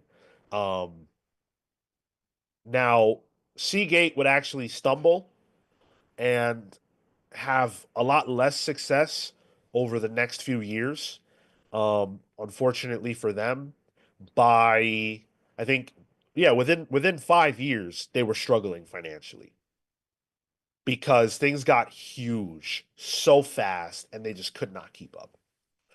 And ultimately, the nail in the coffin of Seagate was bad a bad mistake um, that Phil made. So Phil was not exactly always on the ball with making sure that payments were coming up the chain. Mm. And he had so many people under him doing things that he wasn't paying attention to. Something slipped through the cracks. Something really massive. They were shipping comics without receiving the money for the comics for an entire year. Oh, oh no. How does that slip through? That's not a slip through. He was just he was in his own world and he was an extremely like driven, stubborn, on to the next thing person. And he just wasn't minding the house. And so when he found it out that this was happening, he essentially went to every single retailer and said, "Time to pony up." Yo, he kicked down the door with a bat. That sounds familiar. Ah, yeah, word. And they said no. That also sounds familiar. How history repeats itself. Yep. So the lawsuit and people taking their business elsewhere led to Seagate's demise. The exact same thing that happened to American News 30, 20, 30 years earlier. A monopoly that was investigated and a lawsuit that was very costly, coupled with retailers and sub distributors taking their business elsewhere, led to the downfall of Seagate. The exact same way that we saw the downfall of American News in the years prior. So, monopoly, not good for the monopoly holder when the monopoly gets busted up, by all accounts. Or it just fucks up. Yeah. Um, Dave Sim is a name that you are probably familiar with Mm-hmm. of Cerebus fame. And he is one of the many people who had very, very kind things to say about Phil. So he sent Phil a sample copy of Cerebus #1 in 1977, and hoped that Seagate would carry 500 copies. According to Dave Sim, Suling called him and almost immediately placed an order for 1,000 copies of Cerebus. Cerebus is one of the longest running, most renowned indie comics in history, creator owned and everything like that. And without Phil Suling, we probably don't know about Cerebus because he took a chance. He came up at a time when underground comics were cool as fuck. He's a hippie. Counterculture was cool to him. And here's this underground comic that's breaking rules and everything else. And he said, "Yeah, sign me up for 1,000." And Dave Sim probably a fan of Phil because he's a guy. Well, trusts him. This is a quote from Dave. He was a person of boundless generosity and warm open-heartedness, larger than life. For all his faults and foibles, he remains a large and significant presence in the history of the comics medium. Literally, the man without whom. No one who met him or spent any time with him could ever forget him. And I doubt anyone who came to the point of parting ways with him did so without a large and enduring sense of regret and loss. So, uh, Phil had a hand in helping the underground comics market, which we would go on to refer to as the indie comic space. He had a big hand in helping that exist. And that's not just like underground comics; it's indie comics. That's the Image wouldn't exist without things like Cerebus and ElfQuest, which a quick search, Phil also had a Yeah. hand in with Yeah, ElfQuest. absolutely. Mhm. Yeah, 100%. All of those kinds of books. So we're going to talk more And the about. convention too, the convention method too, also is necessary for those things to even exist. Yeah. Mhm. Um, Now the direct market had a huge impact on comics, as you can imagine, as we've discussed. Um, and one of the people who would go on to be very relevant in the direct market is a man named Steve Geppi. Steve Geppi got his start as a super fan of comics. He was a huge, huge fan of comics, but he had fallen out of the medium. And so one day he saw his cousin reading a comic and he said, you know what? I want to get back into those. He was a postal worker, actually, in the 70s and 60s. Here's a quote from Steve Geppi. When I bought them, I was all about nostalgia. I had no idea about value. It wasn't important to me. But around 1973, I discovered that the Overstreet comic book price guide, and for the first time, I had an idea that there was value to this. Armed with that, I had duplicates, things I didn't want, and found these conventions to get rid of them. Before you knew it, I was making more money on the weekend at a convention selling comics than I was during the week at my job. And so that is how Steve Geppi got his start. And you know what? He's not alone in that.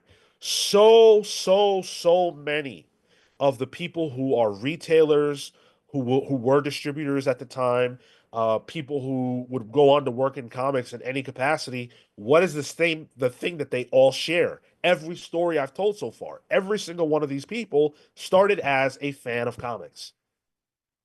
None of them started as businessmen or women for that matter. Because there was no reason. There has never been a reason, ever, never, to get into comics for the sole purpose of turning profit. Never. It's also just a function of the fact that the people who participated in this, right? They're all startup. It's just them. They love the medium. They participate in it as creators and artists, and they go, oh shit. Well, I guess we still want more of these to come out. How does that work, and how do we learn how to do that? And also the reason why you can go a year without realizing you're not getting paid. Yeah. Typical artist thing to do. Exactly. Um, and so obviously Steve Geppi goes on to become massively important. We will talk more about him in the future. Um, where I think I want to leave things is with what the explosion of the direct market meant for the whole business of selling comics. Um, I said earlier that newsstand was the only game in town. Well, when the direct market came to be, that changed and it changed really fast. In just one decade, newsstand went from accounting for 75% of sales to the direct market's 25% to an exact opposite flip. Wow. What was that time frame again? One decade Wow. from the 70s to the 80s. I have a question.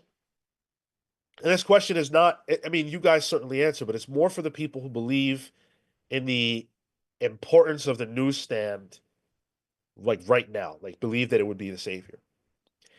If the newsstand market was so important to comics in the 70s and 80s, why was it so easy for the market to flip that dramatically that fast? At least that's 5% a year. 10 years, 50%.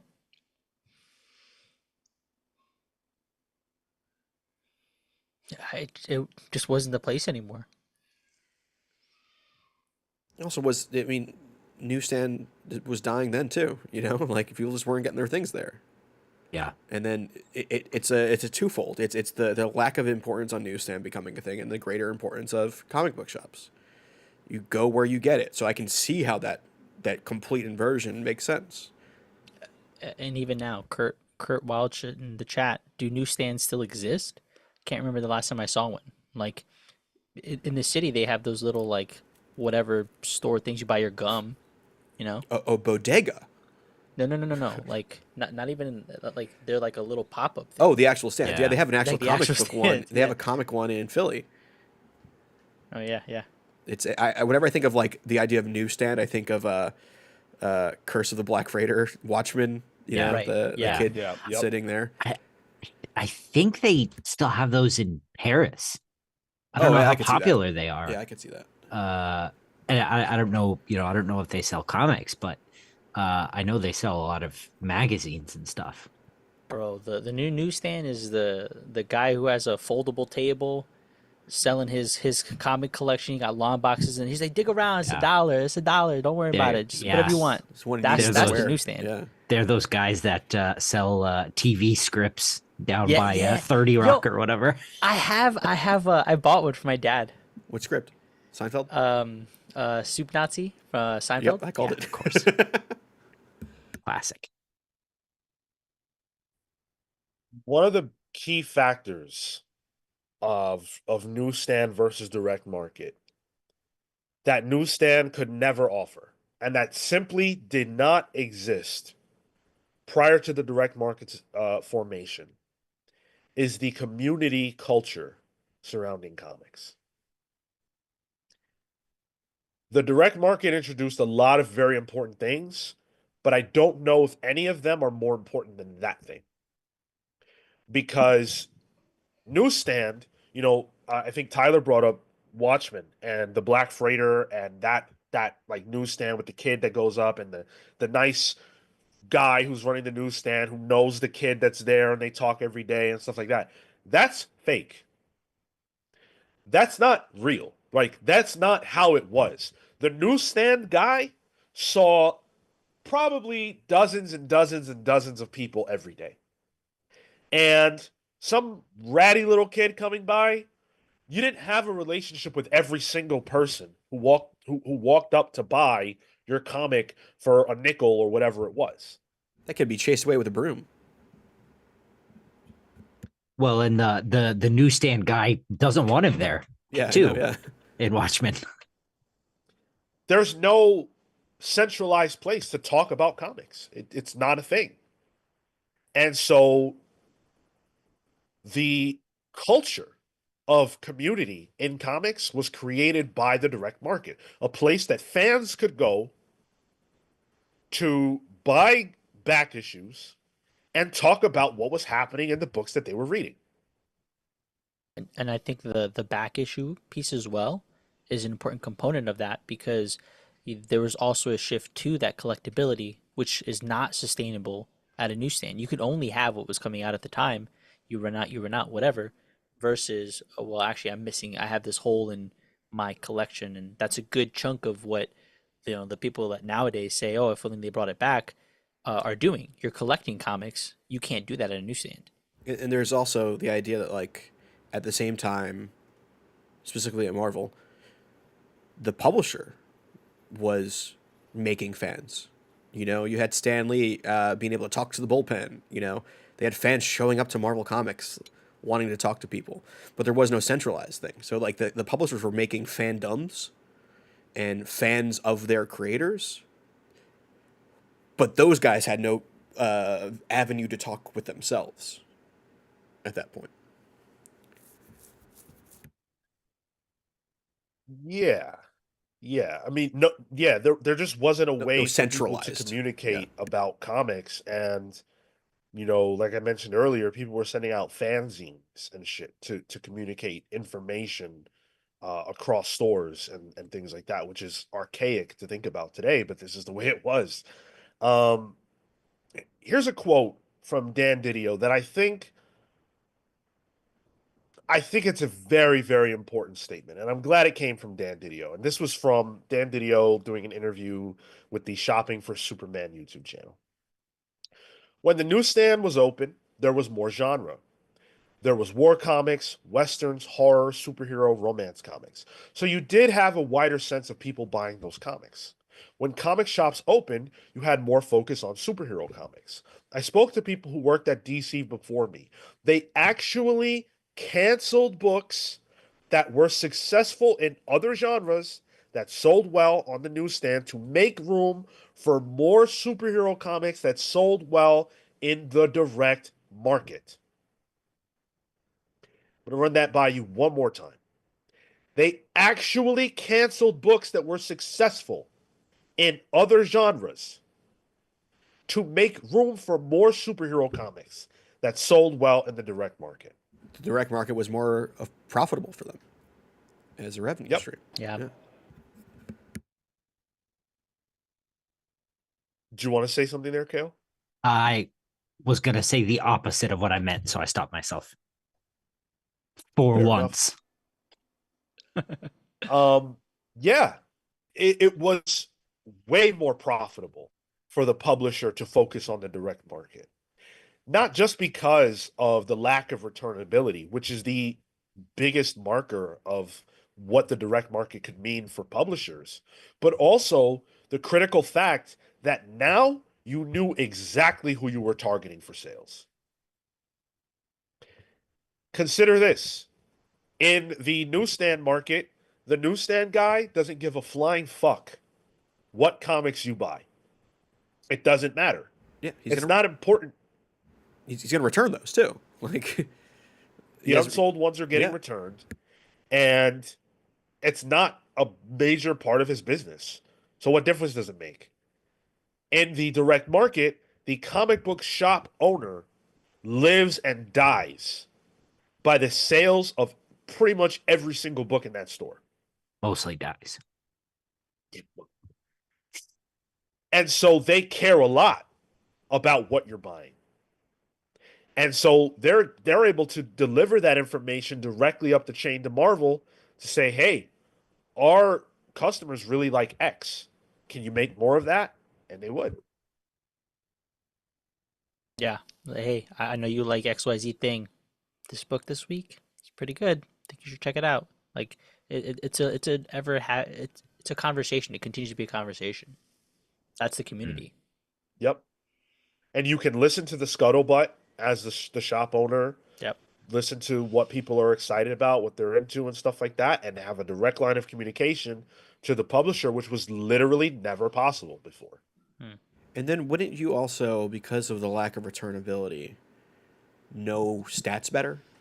You would know numbers better because you're not getting it back and having to get numbers. Well, you're saying from the distributor end or the publisher from the end? publisher end, because there's no returnability at that point. So they're sending out, all right, I got my money from the distributor, then I know what they need.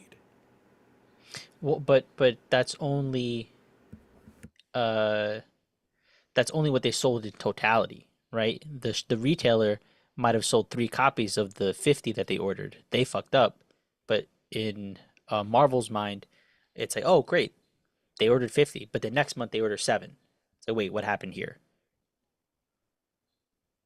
But they're getting their money. The publisher's getting their money, so Sure, that's what sure, matters. yeah, for but it's not them. more informative. Sure, okay. It's actually the opposite. And here's why. And you can see it now today it didn't strike me as clearly as it has since I've been putting this together. When the publisher had to worry about the sell-through rate, when it mattered to their bottom line, they really had to care about how many comics were being sold. They couldn't control it, but they had to care about it. Once the person that the person who mattered most sales wise in the chain was the consumer in the newsstand era.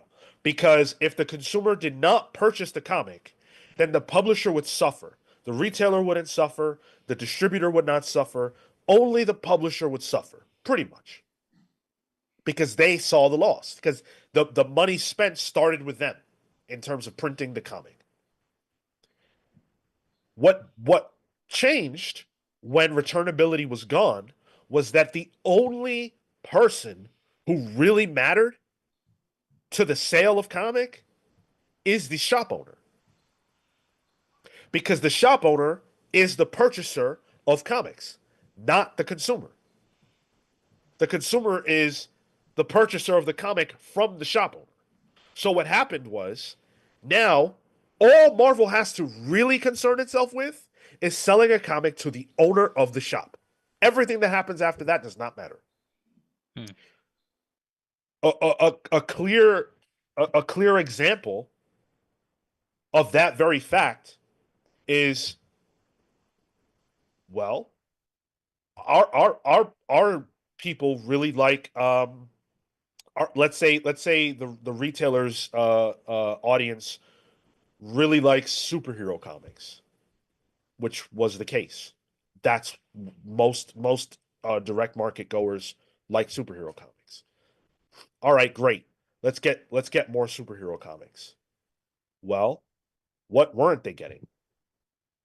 They weren't getting everything else. Right. They weren't getting everything else. The newsstand was a scattershot approach that appealed to everybody because they needed every single person to buy comics, every kind of person to buy comics. When the direct market became a thing, they only really needed one person to care, and that was the shop owner. And he had to worry about what the people inside his shop wanted. So women and girls who were buying, let's say, romance comics, not to pigeonhole, but I think it's a fair thing to say that a lot of women were probably attracted to romance comics. There weren't many romance comics in the direct market era. So women and girls were not the target of the direct market. They were lost to the direct market. Because the only person who mattered was the person who walked through the door. And mostly that was going to be men. Yeah. Yeah. The target audience of the newsstand market was boys and girls aged 6 to 10. The target audience of the direct market was men 16 and up. And that bottom number has only gone up every decade since. Yep. So this is what was lost as a result of the direct market. It completely flipped the script of who was targeted and who bore the brunt of responsibility for unsold comics. And because publishers didn't bear the brunt, they no longer had to worry about creating diverse books, which was a problem anyhow because of the Comics Code Authority. Stay in your lane.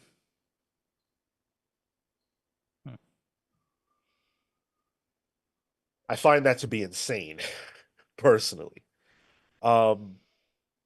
It's a confluence of events, and it's hard to put the blame on anybody in particular for why we lost genre comics. But I don't think I have to get on a soapbox to explain why that's so horrible.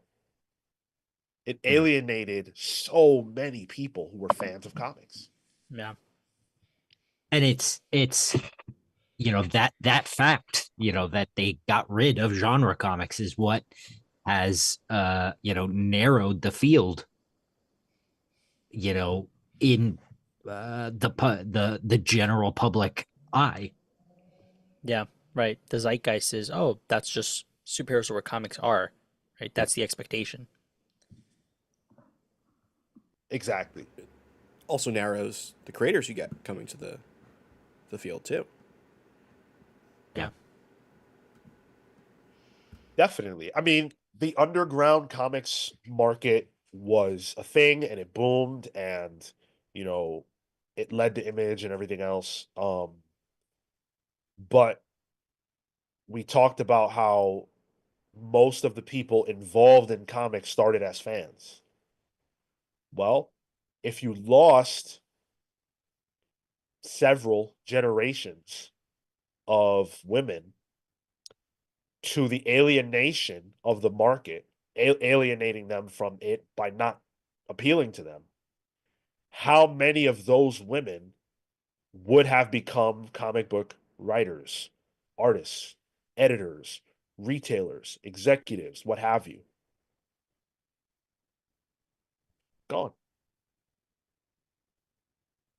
So it's unfair to say that comics have never been for women. It is fair to say that comics decided they were not for women, and that is a very different thing. Or no incentive, I guess, to be so. Sure, yeah. Or did shop owners decide that? Um, I think that publishers, the for publishers having the ability to know who was in the shop and what they were buying was a huge boon that they based their publishing models off of, and we're going to see a lot more of how in the coming weeks. And so I don't know if the publisher cared who the purchaser was so much as they were someone who was going to buy the books. And so if romance comics would have sold, I think Marvel and DC would have put them out because Archie still was, right? Like, go ahead. And I'd argue they still are. But I guess what I'm saying is, like, if the publishers know that romance and genre will sell, right? And they would be willing to do that knowing that they would sell. But the shop owners are the ones saying, well, we don't have anyone coming in here to buy that. Then really it's the shop owners that are putting that barrier up. Oh, I'm sorry. I misheard you. Yes. Yeah. I would agree with that. But it's also the case that for some of those genres, um, you had a limitation with the comics code. Yep. So even if you wanted to put those out, there's only so much you can do within that vein. But I mean, they had that with superhero comics too. And one great thing about the direct market was that you could circumvent the Comics Code Authority distribution problem. So, an uncommonly known fact is that the direct market was not under the purview of the Comics Code Authority in the sense that the only thing that made them adhere to it was the fact that distributors would not ship comics that didn't have the Comics Code Authority seal of approval on it. But those distributors were no longer in the system because newsstand was being phased out. So as far as the direct market is concerned, the only reason to adhere to the CCA was moral panic. Yep. But they could publish whatever they wanted. And we saw that very fast. Throughout the 70s and the 80s, DC and Marvel were basically spitting in the face of the Comics Code Authority Yep. So you get because they your, didn't have a reason to adhere to it anymore. That's where you get your really psychedelic Doctor Strange books. It's when you get your Howard the Duck books. Like, Dude, that's where you got Ghost Rider. yeah, Sure. Yeah. But even like, the Roy Harper heroin issue of, Green Lantern, Green Arrow, right? Like, Yeah, all of that. All of Harry Yeah. Osborn's drug addiction, the Spider-Man anti-drug comics, all of that is because the Comics Code Authority really didn't have power anymore, and it was only adhered to as lip service and a way to appease parents who were being annoying. But the direct market didn't give a fuck about that. Want to say thank you to Koitsu for becoming a Comics Pals VI Pal and joining the channel. Thank you so much for that. I really hope you enjoy your exclusive videos, your emojis in the chat, and everything else that comes with being a channel member. Thank you so much for supporting us. Now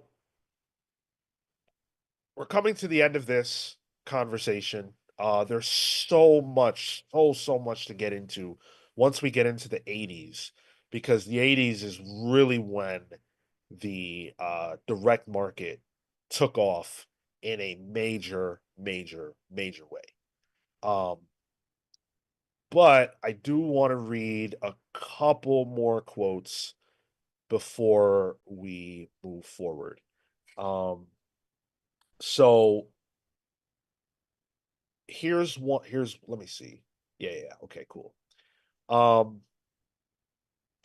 In the early 80s, publishing houses began to pop up that were specifically comic book publishers because they knew what their market was, how much of a print run they needed. So all of a sudden, you had Eclipse, Kimiko on the West Coast, and First Comics in Chicago. These companies came into existence because the direct market allowed them to profit from their publishing efforts. Now, that comes from Phil Bennett, who was on the Helioscope PDX YouTube channel. Phil Bennett has done pretty much everything in the comics industry, from creating comics to working on the publishing end.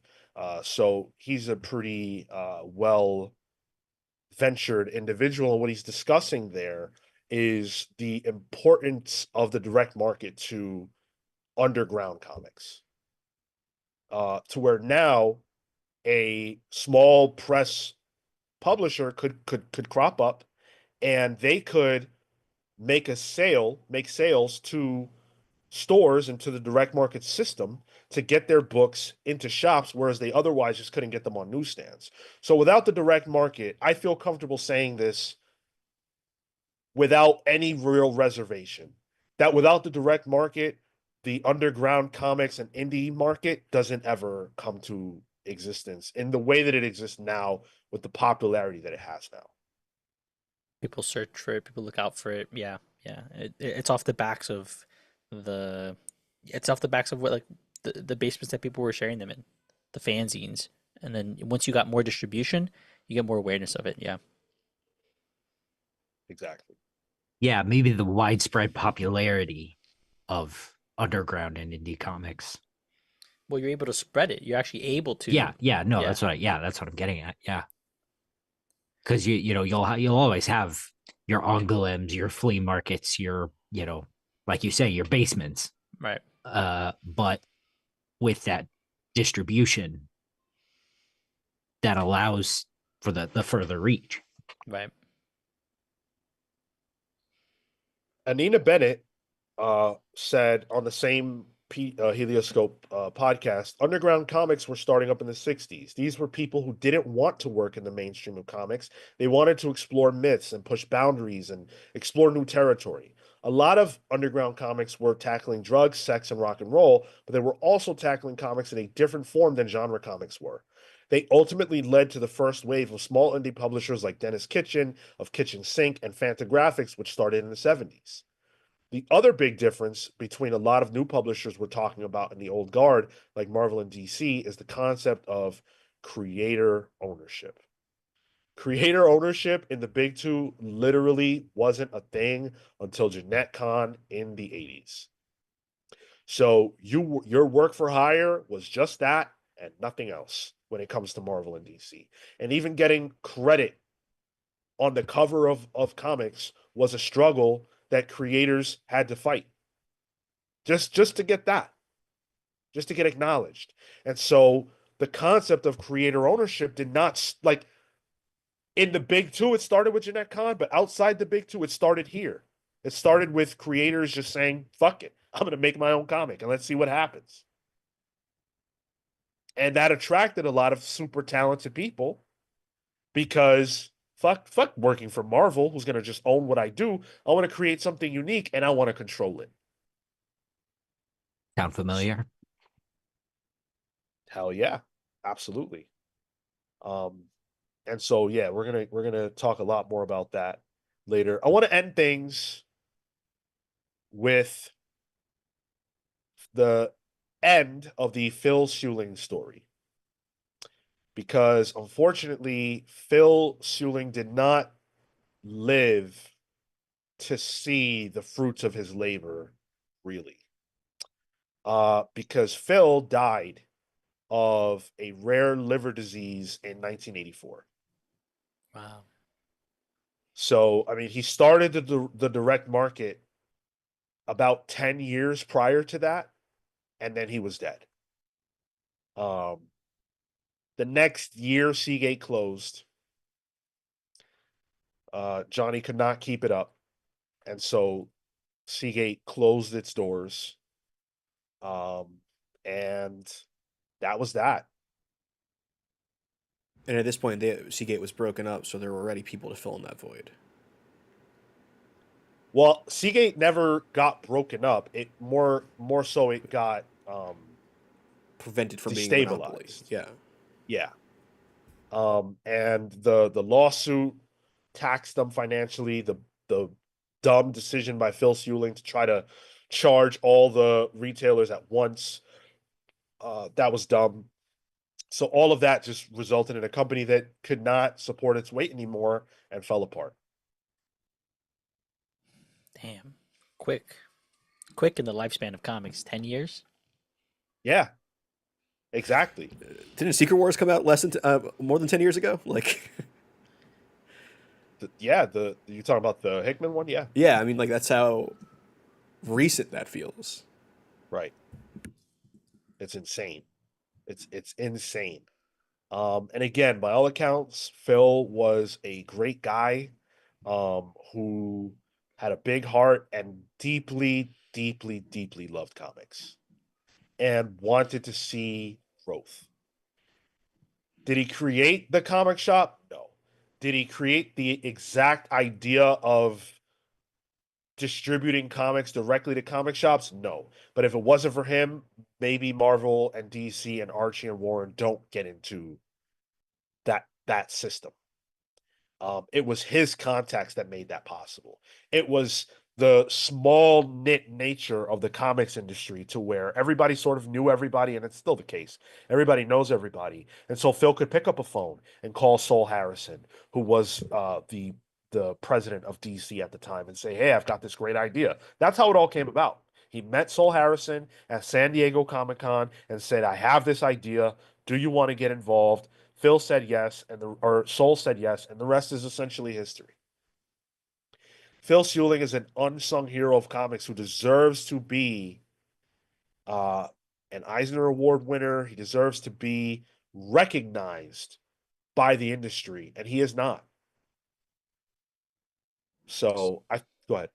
I was going to say, so we're here to give him a pally. Hell yeah. Under the table pally. Ooh, hold on now. I don't know what to make of that. The 80s would bring about some very high highs for the comics industry. So high that it would bring on the eyes of some vultures, some people who saw dollar signs when they looked at the comics industry and decided that they would come in and make as much money as they could, inspired largely by one movie that would shake the comics industry to its core and create what many thought was an industry that could be highly, highly profitable. That movie was Batman 89. Oh, I thought you were going to say Howard the Duck. I thought you were going to say Roger Corman's Fantastic Four. Yeah. We have good taste, Cale. Of course. We're going to talk about the rise and fall of the direct market next week in the Comics Pals Deep Dive. Dun dun. Well done. Good stuff. Thank you. Thank you. I sort of feel like there's such antagonism towards the direct market And I'm really excited to see how, if you guys feel differently about it at all when we're done with this. And the question that's on that is the subject here, did the direct market doom comics? I really want to know, like, do you think the answer to that question is yes, as you sit now? No, in my eyes, it's cyclical and these things work in waves. I don't have a negative or a positive view on it. Yeah, I think like, I've been over the years, I've been incredibly critical of Diamond and even, vitriolic of Diamond. But I think, you know, coming out of the newsstand system, like what else could it have been?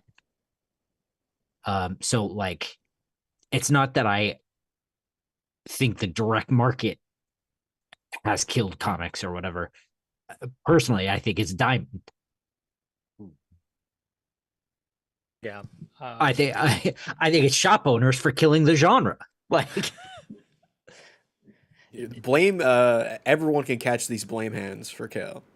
that's right. Yeah. You and you and you. No, but I think you're right, Cale. I think it's just it is it's a confluence of different factors, and I think you Yeah. can say like the invention and the advent of the direct market, it was great for comics, but its lack of evolution and its lack of rolling with the waves instead of like going under the Yeah. wave and finding ways around it. There's letting it hit them constantly. And Eh, I think that's emblematic of, you know, putting one person in charge of a massive group of people, especially when it comes to buying art, buying product, hmm. right? I mean, for me, I feel like it is that wave, right? Like this was the answer and response in a positive way to the current day issue. We hit a point in post pandemic during the pandemic where there was still there was a problem that now existed as a result of a positive change made, and now we're and that next step, now this is a ideally positive change. We'll see where it nets out because we have a few publishers, but um, or distributors rather. But I think that's where I'm at, is that this did not kill the industry as much as it is ever changing with its needs. And in fact, repeating some of the same issues. I think not repeating the same. Well, to be fair, It yes, did, they yeah, didn't take money from their comic shops. Like, right, and we're talking the 70s. It's 2025. We're dealing with the same shit. Well, yeah, that was just lack bad, of, yeah, that was yeah, bad But negligence. it's oversight. negligent from fans being the ones that are running it in a way.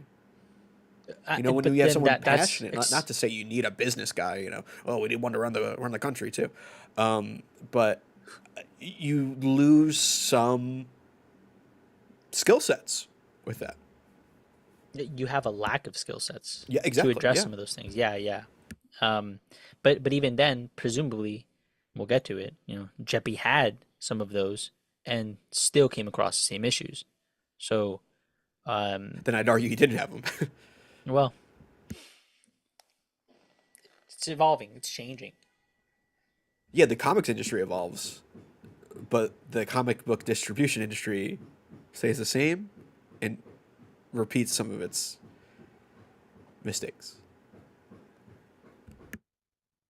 To that end, I think it'll be interesting to see what comes next, you know? Oh, which we talking about later, Yeah. soon. Yeah. Just a bit. I I guess I should reserve my feelings about the whether the direct market was doomed or saved, or whether the comics industry was doomed or saved by the direct market. But I will say that I feel like a lot of people's misconceptions are wrong, especially about Steve Geppi. I can't wait to talk more about him next week because a lot of people just don't know him, or like why things have gone the way they have. Like Diamond as a company has a lot of problems, but I don't think that Steve Geppi is the problem. Yeah, So that's we, probably fair. Yeah, we'll get into that more next week. There's a lot to discuss. I'm still not sure if we're going to do 3 weeks of this or four. Probably three, as I'm looking at things now. But in any event, I have had a great time getting into all this and learning about all this, and I hope you guys enjoyed the presentation. We've got a lot more show to do. I do want to remind you guys that after this live is over, we will be going live again to talk about the Thunderbolts movie. So if you guys have seen that and you want to hear our thoughts on it, if you haven't seen it and you want to hear our thoughts on it, we'll be live to talk about it after this video or after this live stream is over. So make sure you guys join us for that. Also, I would like to make another announcement. I think it's appropriate to make this announcement now. And it's about an impending guest. May 13th, Oh, snap. which is 2 Tuesdays from now. Y'all ain't ready for this. I guarantee you're not. We are being joined by definitely one of our biggest wants as far as guests on the show. Rushmore for me. Easy. Easy. We are going to be joined at 6 p.m. Eastern, Tuesday, May 13th, by none other than Mark Wade. Oh. The Just, man. the guy kind of charting the course for the current state of DC Comics. Yeah, Captain DC. Yeah.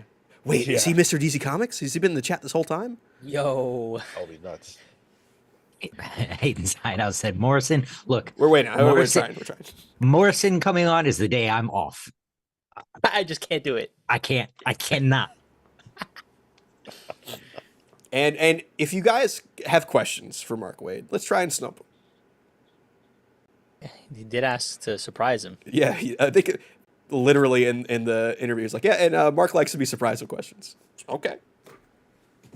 We will have zero time for guest questions because we have about 30 minutes with the Yeah. man or something We'll like try to that. milk it Yeah. to 35. Yeah. Yeah. So come pull up on time because we need to show that people show up for it. Thank you for saying that. That is absolutely true. It's 30 minutes now, but hopefully Mark has a good time. Hopefully they see that, hey, people showed up, people watched, people engaged, and that could get us more time in the future. So Hit up my boy Dusty. if you guys have amazing questions, like I can't even believe someone thought of that questions, maybe they'll get in. If you super chat, you'll definitely get in. But outside of that, I have a lot of questions. Cale has a lot of questions. Tyler has a lot of questions. So does Marco. And we've got 30 minutes. I don't know if I have questions. I'm here to just sit at the foot. Like, Kale is a sponge-worthy conversation for Kale. That's right. He's going to be absorbing it all. I'm that Hugh, what is it, Hugh Jackman gif? So Mark, who's your favorite superhero? Oh, God. Who wins in a fight? Yeah. Imagine he just instantly leaves the Zoom. Yeah. Fuck this. He's like, oh, this is what this is. See ya. He he asked would for a too, question yeah. that would stump him. If he leaves immediately, we know he's been stumped. Absolute Overthinker says, I can already feel the flu coming on, preventing me to work at that time. Yeah. That's feel it. you got that slow flu. I hate that. Absolute Overthinker enjoying his very first free comic book day as well. Wow. We've had a few people post their hauls already on the Discord server, so I'm loving that. Absolute Overthinker picked up Fear Agent, Volume 1 and 2, super cool, and also Oblivion Song. That looks like a compendium of some kind. Yeah, it's a compendium. Yeah. CW Gordon needs to know, what time is the Mark Wade interview again? 6 p.m. Eastern. May 13th, 6 p.m. Eastern. Mark your calendar. Kick your kids out of the room. Unless they have their own devices they can log in and watch as well. Then we'll take Ooh. that, yeah. If you need iPad time, Gotta get iPad time. gotta get iPad time in.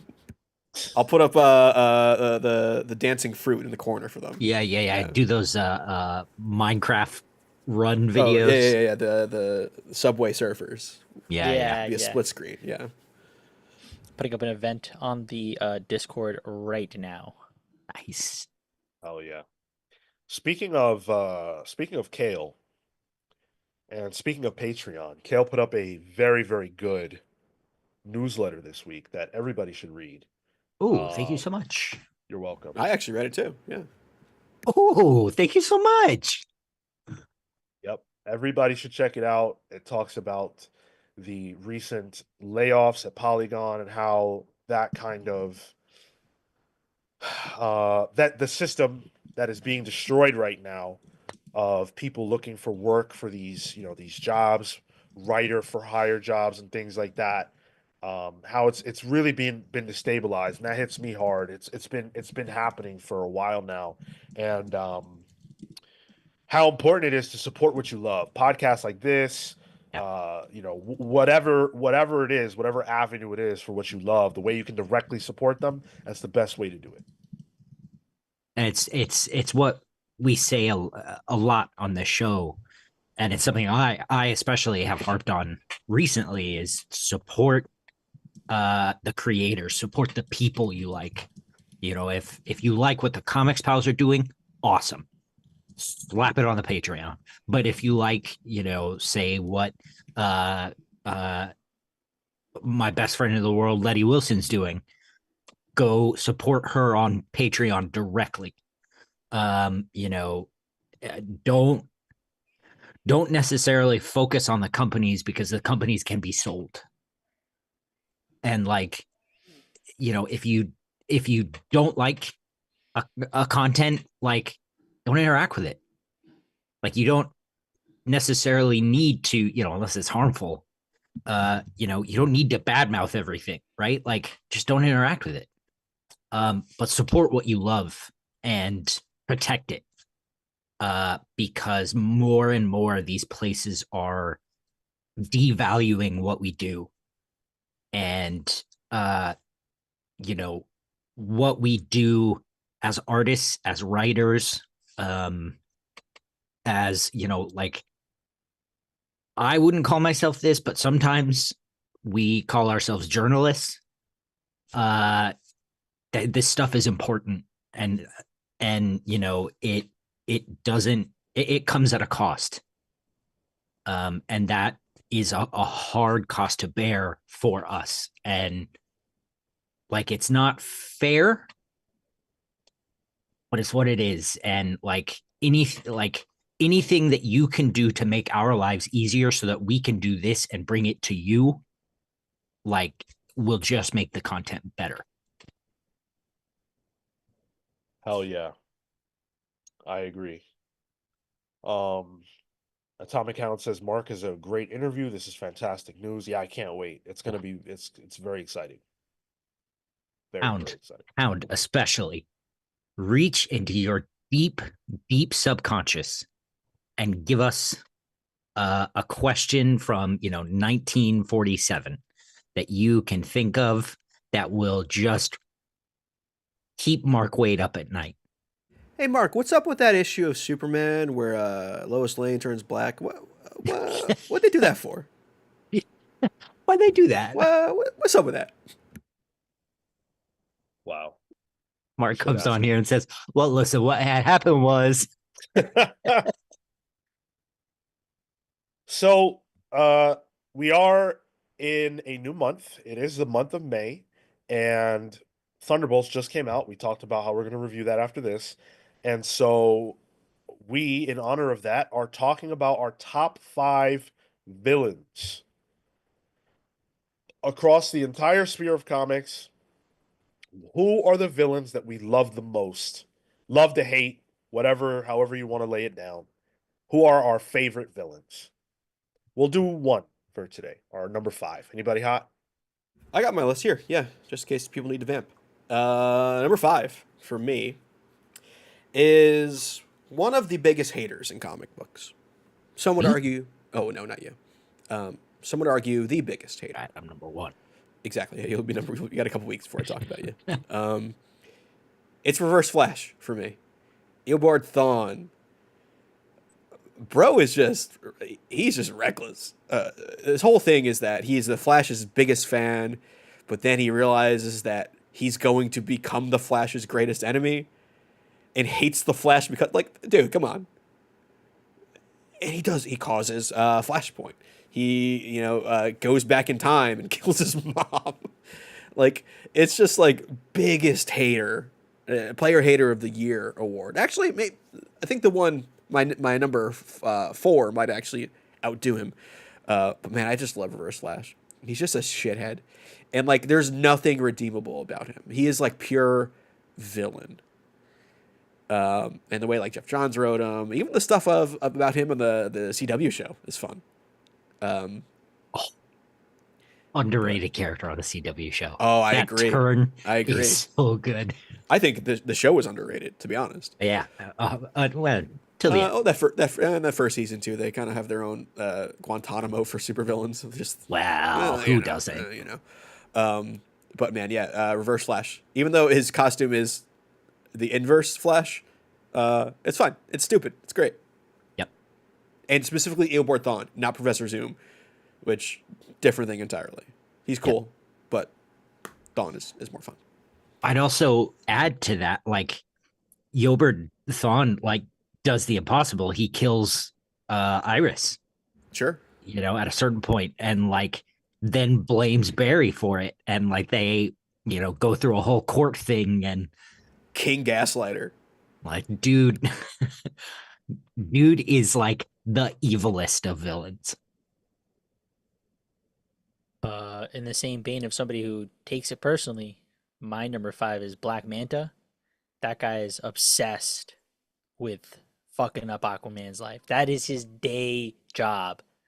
Be it killing Arthur Curry Jr. in some iterations, wanting pure revenge. What? I'm gonna kill your kid.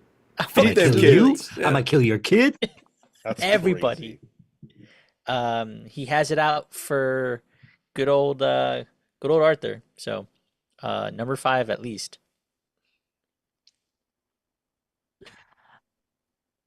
Man, I hate these lists because I always forget that we do them, and every week I have to like make it up as we go. So this is gonna seem low, but it feels right for me.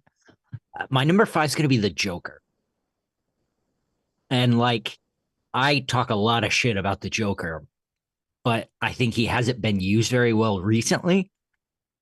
But when he's done well, he is maniacal. I think like outside of like the optics of the Killing Joke, and the way that treats women and all of that, like, in universe as like a consequence to Batman, and then Commissioner Gordon, and then even what he does to Jason Todd, and just like the general psychosis that the Joker has, which makes him obsess over Batman.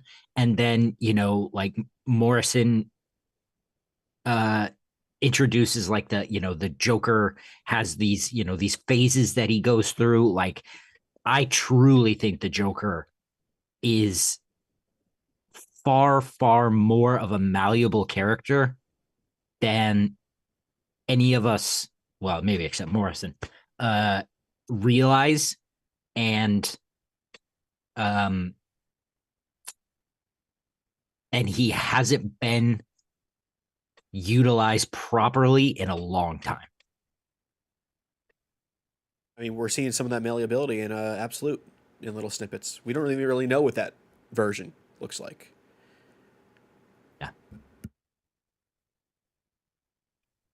For me, I'm going to put Galactus at my number 5. Nice. That boy, a munch. I fucking love Galactus. And it's a lot of it is the costume, the look. Galactus has often been called like goofy looking. And Yeah, I guess he is, but I never thought that prior to me seeing people say that. I always thought he was scary. A massive, massive, uh, almost planet-sized antagonist who needs to eat the energy of planets to exist. And there's a tragic element to that because he's just a dude that's hungry.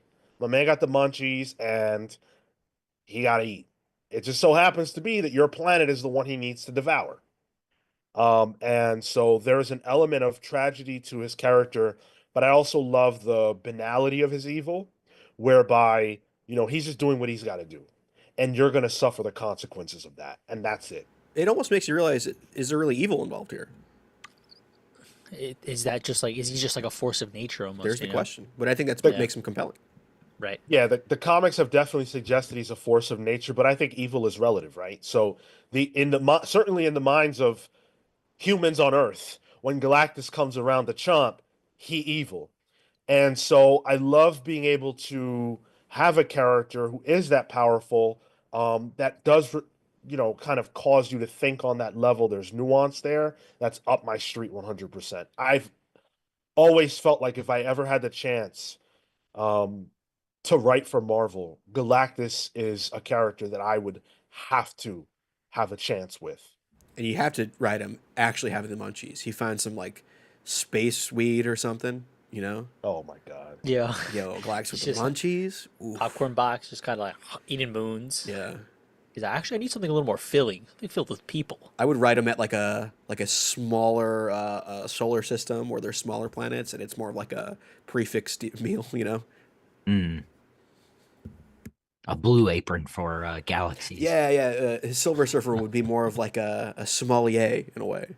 Sure. Yeah. Hayden's Hideout shared his top five. Number five, Venom. Number four, Kingpin. Number three, Lex Luthor. Number two, The Court of Owls. Number one, Scarecrow. The guy who likes a ray gun, Scarecrow. Wow. Scarecrow. Man, is Hayden actually Killian Murphy? Like, what's up there? Court, Hey, Scarecrow's kind of cool. Court of Owls. Of course, he's referring to Talon, the number one assassin out of there. I mean, I guess an entity could count. An entity or group, a conglomerate could count. Um, Oh, good. Not, I wasn't gonna ask. I wouldn't accept the Legion of Doom. LexCorp? I know what Capital- I know wait, what's going to be on Kale's capitalism? list now. Tyler's number one's going to be capitalism. My number one, Diamond. No, that's Kale's. Atomic Hound gave his five. Deathstroke, Anti-Monitor, Parasite, Ra's al Ghul, and Darkseid. Nice. That's just Ah, DC. yeah, Hound, big Marvel guy. Right. Damn you all with the $5. Thanks. Really appreciate the super chat. Super chats are open if you were curious. So damn you all kicking us off. Thank you. Forget Galactus. We need more Galacta comics. She started off trying to do good to abate her hangriness. Would be neat to see her struggle with it. Hey, she got more popularity now for from Rivals. Those Gooner Yeah. covers. Just not into Galacta. Like, what the fuck? When did Galactus have time between eating to procreate? Do you think he has another herald for like women? It's just goofy. Huh. That's certainly an interesting question. It's like a wingman, the wingman Yeah, of Galactus. Yeah. And it brings new meaning to Surfer. That's for sure. I I come announcing the presence of Almighty Galactus. You up?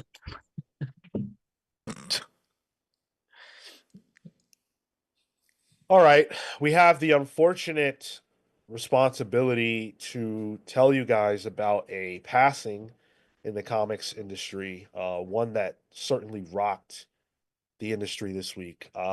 Jackson Geis, better known to all of us as Butch Geis, Passed away at the age of 63 years old. So pretty young.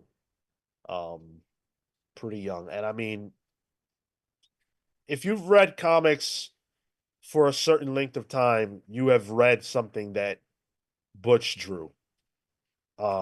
He's done it all. He's done, the Flash, Rom, uh, Micronauts, X-Men. He created one of the creators of Apocalypse.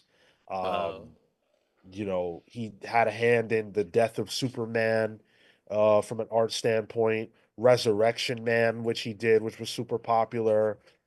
Just so many things. He touched, like, when I think about the comics that I've read that Butch did, it's like, damn, I feel like from 2005 to 2015, every year I was reading something that Butch was drawing.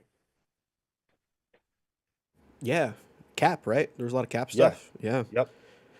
and like his art style kind of consistent throughout, even from like the '90s. Like, sure, the coloring was different back then, but like it doesn't look much different than what his book looks like in the most recent Resurrection Man with Ron V.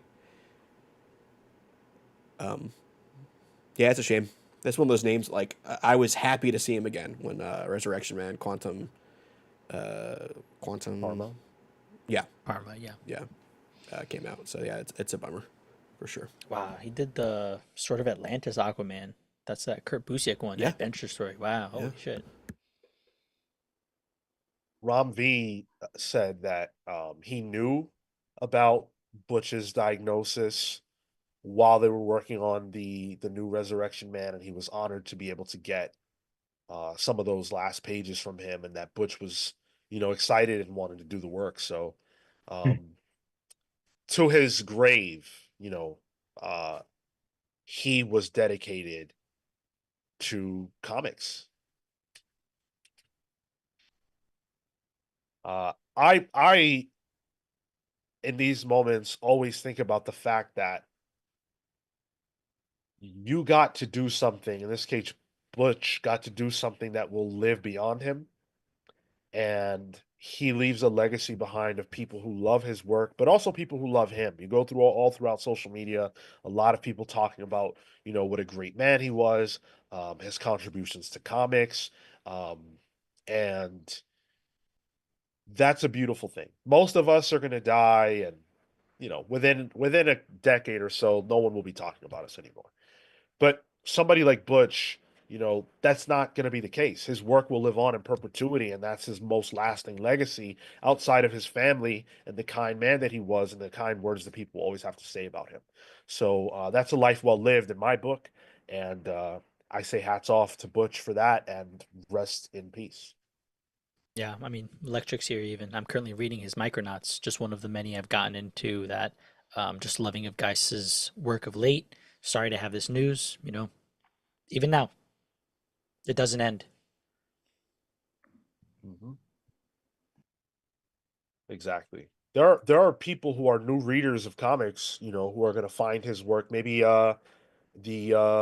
Resurrection Man is a great example. That book's out now. He's a contributor to that. There may be some crate digging that goes on. You go back and you find some of that stuff. You might just be discovering him for the first time now. And technically, there's still be more issues of his work coming out too, because Resurrection Man is Yeah. ongoing or ongoingly coming out. It's right. Yeah. Yeah. Yeah, absolutely. So we're now seeing presumably the last works that he did. And so, we have to cherish these issues all the more. Thank you, Butch. That's off. So, uh, man, how to Yeah, transition segue that respectfully. one, Sean. Yeah, I have a segue, but it's not appropriate. Look, Diamond is dealing with something different. Okay, Diamond is, yeah, Rest in peace. Oh, they're Cal did it. dying a different kind of death. There you go. Um, they in trouble. And the winding saga of Diamond Comics bankruptcy has been nothing short of ridiculous and bizarre, to say the least. Now, the last time we talked about Diamond, and even I'm getting tired of these fucking stories because it's like, can you just get it together, please? Can this not be a disaster? The last time we talked about this, Diamond was being sued by their suitors, um, because Diamond didn't want to be sold to the company that actually bought them. They wanted to be Yeah. sold to someone else entirely. And so Alliance Entertainment sued Diamond. Um, and then basically Diamond was told, all right, you gotta be purchased by Alliance. And then Alliance said, we don't want to purchase Diamond because Actually, matter of fact. and we didn't know why. Remember, we didn't know why. Yep. Yeah. Yep. Now we know why. So, according to Bleeding Cool, who has done amazing work on this, Rich Johnson deserves a lot of credit for reporting this stuff. Um, Apparently, Diamond was fraudulently representing their agreement with Wizards of the Coast. Now, Wizards of the Coast is an extremely popular producer of card games, amongst other things, notably Magic the Gathering, which is the biggest card game in the world, I believe.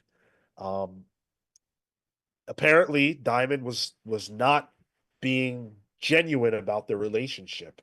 And so Diamond, this is a quote directly from the article, bleedingcool.com.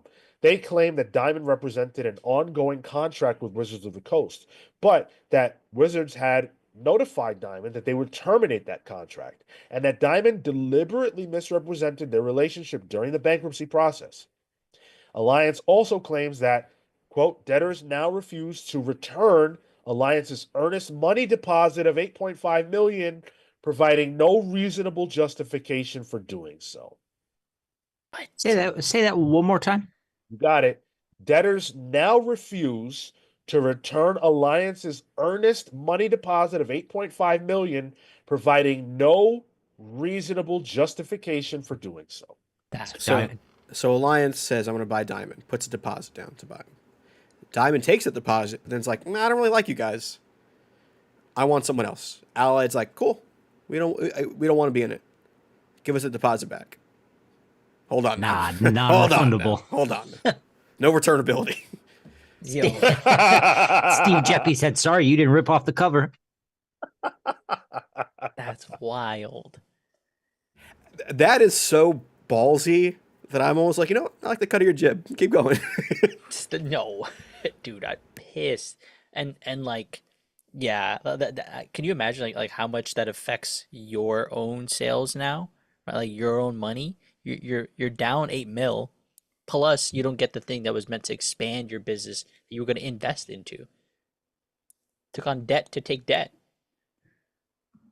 Diamond is so shady, they redacted parts of these documents pertaining to their relationship with Wizard so that Alliance and other suitors wouldn't see that. And then when they received the unredacted documents and they saw what the actual status of their relationship with Wizard was, they were like, "Whoa, no, no, no! If you don't have Wizard, you don't have us. We don't want you." Right, because they're a card game distributor, all that kind of stuff, and so Yep. yeah, that's what they're in it for. That's why they're taking up over the business. Here's a great quote. This is fantastic. This is coming from Alliance themselves. Quote: Far from confessing to their deception, on April 17th, 2025, which is only 2 weeks ago, defendants feigned outrage, calling the termination shocking, coming out of nowhere and a slap in the face, given the debtor's 25-year relationship with Wizards of the Coast. Defendants in this case refers to Diamond. Defendants' falsehoods were finally laid bare on April 21st in a video conference involving Wizards of the Coast, Alliance, and the debtors. Wizards revealed that its decision to terminate the distribution agreement was made, and the debtors were aware of the decision in December 2024.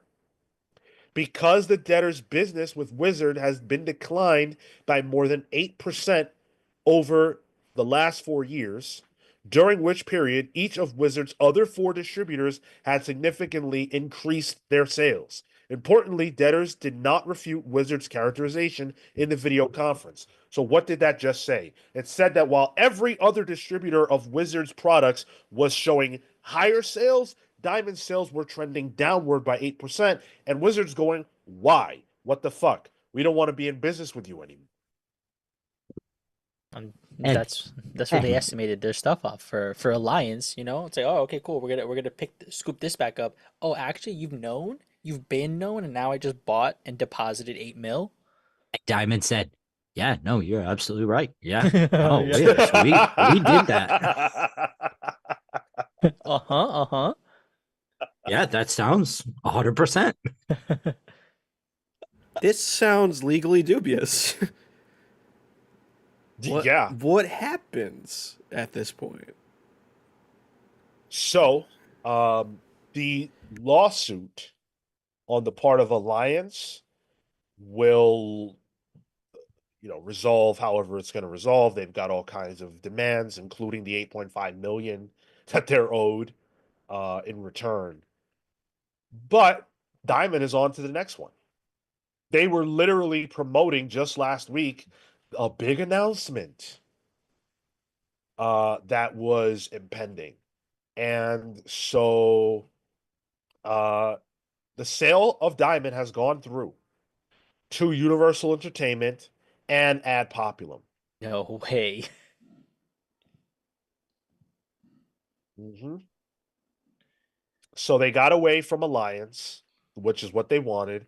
They're now owned by Universal and Ad Populum, but we don't know who gets what because these are two different companies. So we don't know who will get what part of Diamond because Diamond is multiple things. Diamond is, the comics end, but it's also the collectibles end. Free Comic Book Day is a trademark and entity that Diamond owns. So there's a lot of stuff there. I believe Universal at least got the Diamond Select toy division because NECA now, because they own NECA, and I believe NECA announced they were taking that in Okay. from the toy side. So at least there are moves happening here. Sorry, toy guy here. So I did see that on my socials that I see, Hell yeah. which is good because Diamond Select puts out those Muppet action figures, and NECA's really good. So if there could be some kind of trading of the license, I'd be cool with it.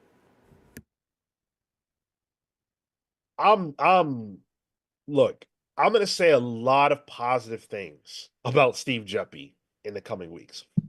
Fair warning. Diamond in 2025, I don't really have anything good to say at this current moment. The fuck.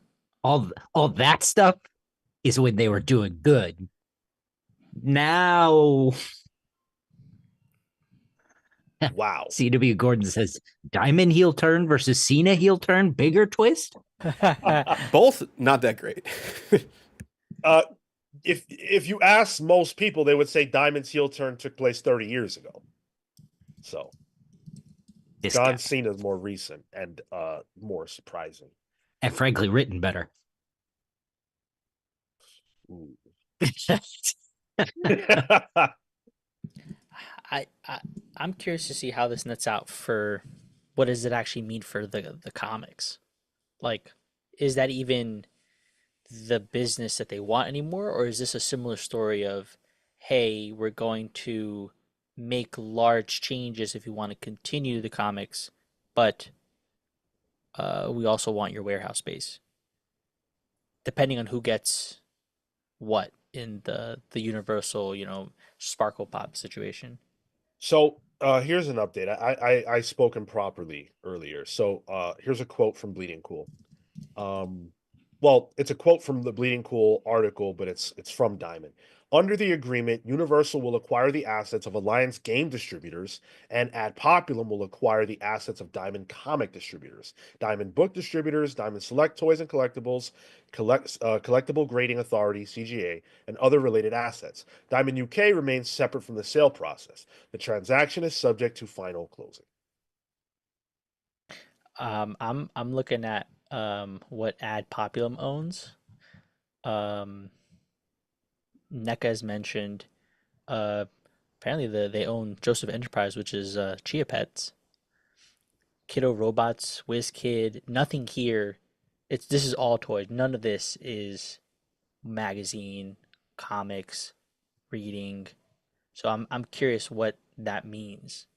If they're just folding everything. Yeah, there are a lot of questions still up in the air. This deal is still subject to final closing. So it's done, but it's not really done. We thought the Alliance deal was done, and we see how not done that was. Yeah. So, we'll see how this all shakes out and nets out. But um man, the saga of Diamond, I mean, they're going out sad. They really, really are. When you compare the heights that we're going to talk about to the lows that they're in now, the death spiral of Diamond is sad to watch. And it's taken from the time that American National and Seagate, which those two events happened 20 years apart, from the time that they got on the radar of the government as a monopoly, they fell apart within about 2 years. From the moment they were the target, they fell apart. Diamond became the target in the 90s. They didn't fall apart. There are reasons, and we're going to get into those next week. But the second that they had genuine competition enter the mix and retailers had choice, Diamond ceased to function properly. That's going back 5 years to 2020. Yeah. Yep. Man, these guys are just getting picked apart at this point. The vultures have been circling, and it's just free for all. Who's getting the biggest piece of meat? Hey now, when this is all said and done, you think they even keep the Diamond name? If somebody wants to use it, like it's probably a copyright, probably a trademark, but depends if somebody wants to. Feels tainted. It's still a name with recognition and value, and I think retailers think a lot differently about Diamond than fans do, right or wrong. We don't interact with Diamond. We have no relationship to Diamond. So how we perceive Diamond doesn't matter. It only matters how retailers perceive Diamond. And the way that retailers perceive Diamond is not necessarily negative. They also have more choice than they've had in the last 30 years. So if they don't like Diamond, they can just work with somebody else. Yeah. Yeah, it's not negative because they don't have to pay Diamond. They'll be like, oh, yeah, I got you. Don't worry.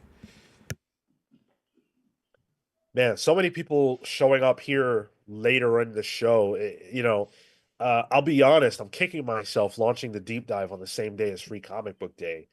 I'm very annoyed at myself for that, but that's nobody else's fault. But Rewatch I appreciate, yeah, exactly, and I appreciate everybody showing up when they can. And I'm excited to see everybody's Free Comic Book Day hauls. It's cool that you guys are supporting your LCS. It's very important. It's emblematic, I think. The Free Comic Book Day is the baby of the direct market. So I understand the choice, and it hurts us now, but I think it celebrates it to a degree. Yeah, I especially this year, the importance of supporting your LCS and appreciating Free Comic Book Day is very, very important. People don't realize we've only had it for 20 years. It's only been around for a little over 20 years. It's not some permanent thing. Yep. That will never go away. This may be the last Free Comic Book Day ever. Yep. Free Comic Book Day trademark. Yo. Should we get? I mean, what could we do with it? We couldn't. What the fuck we would do with it? Yeah. Yeah. I'm not getting. I'll take it. Not after this discussion you've had. I'm not. I don't want to deal anything with distribution. I'm good. Free I'm Comic cool sitting Book Day. down. As sponsored by the Comics Pals. As owned by the Comics Pals. Oh, I like that. Owned and sponsored. There it is. But without more comics bucks, we can't sponsor shit. We're barely sponsoring ourselves. So join the Patreon. And up your donation. Hey, there's some choice benefits now to the top tier. So hopefully you guys will engage with that.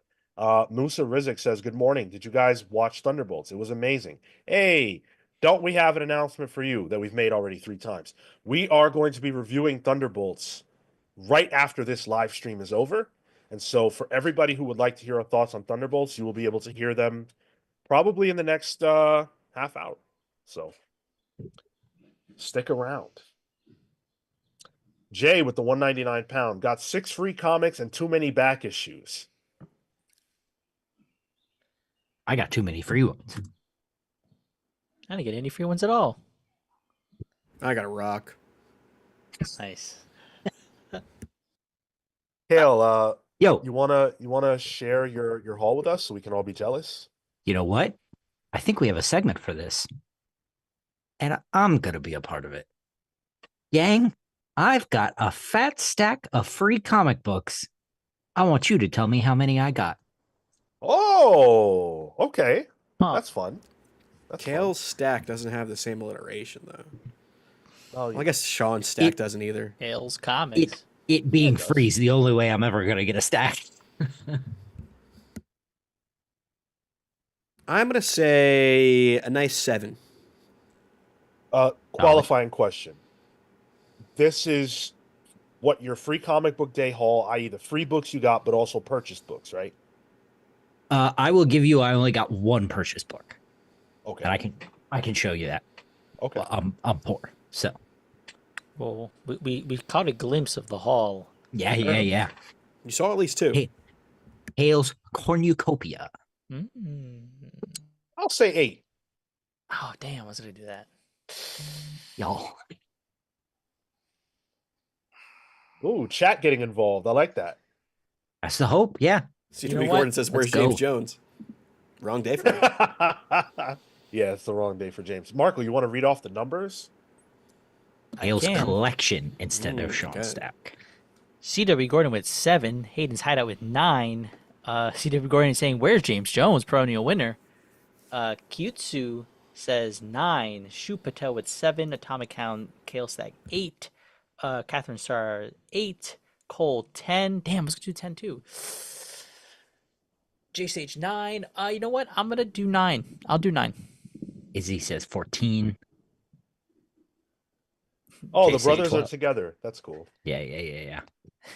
J Stage says or 12. Pick one. Electric's 12. 11 that I haven't heard of. Again, pick one. Yeah, you can't go to Bob Barker and say, "You know, I'm gonna say $1 or maybe 101." Yeah, exactly. Within that range. Bob Teddy Barker will for beat the 15. shit out of you on the spot if you did that. Yeah. Ted H says 15. Entertain me with 8. I get that reference, Tyler. I didn't have any cool experiences at the shop either. I went and picked up my free ones at the first shop, and then we went to breakfast because I just wanted to make sure I got stuff. And there were a bunch of Americans in this cafe. I was like, man, y'all fucking let anybody in here.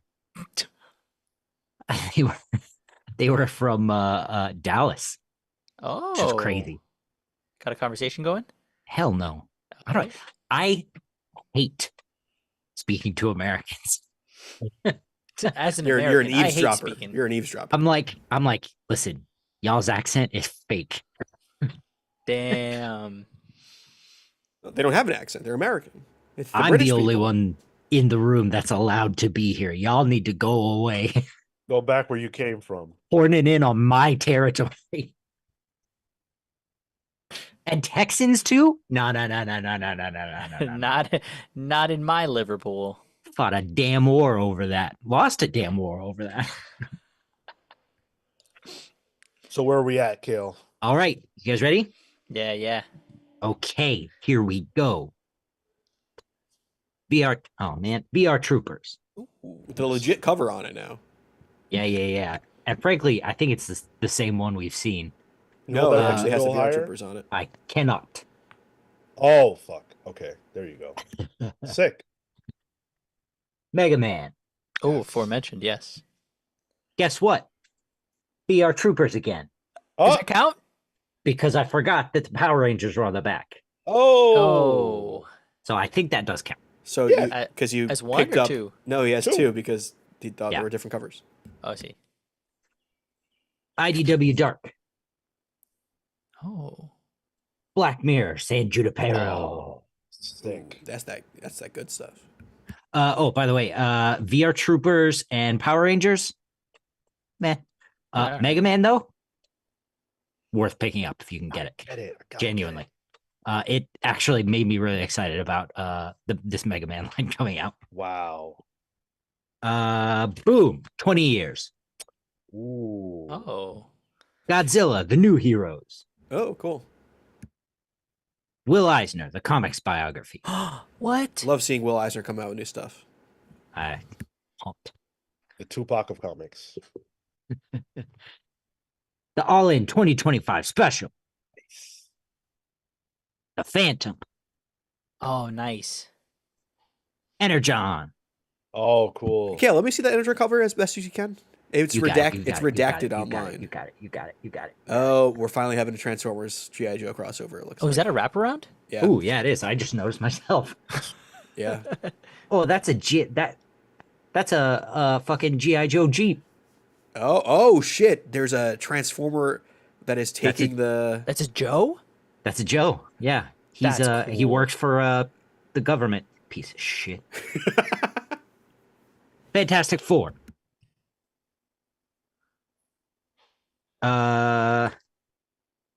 Isaac.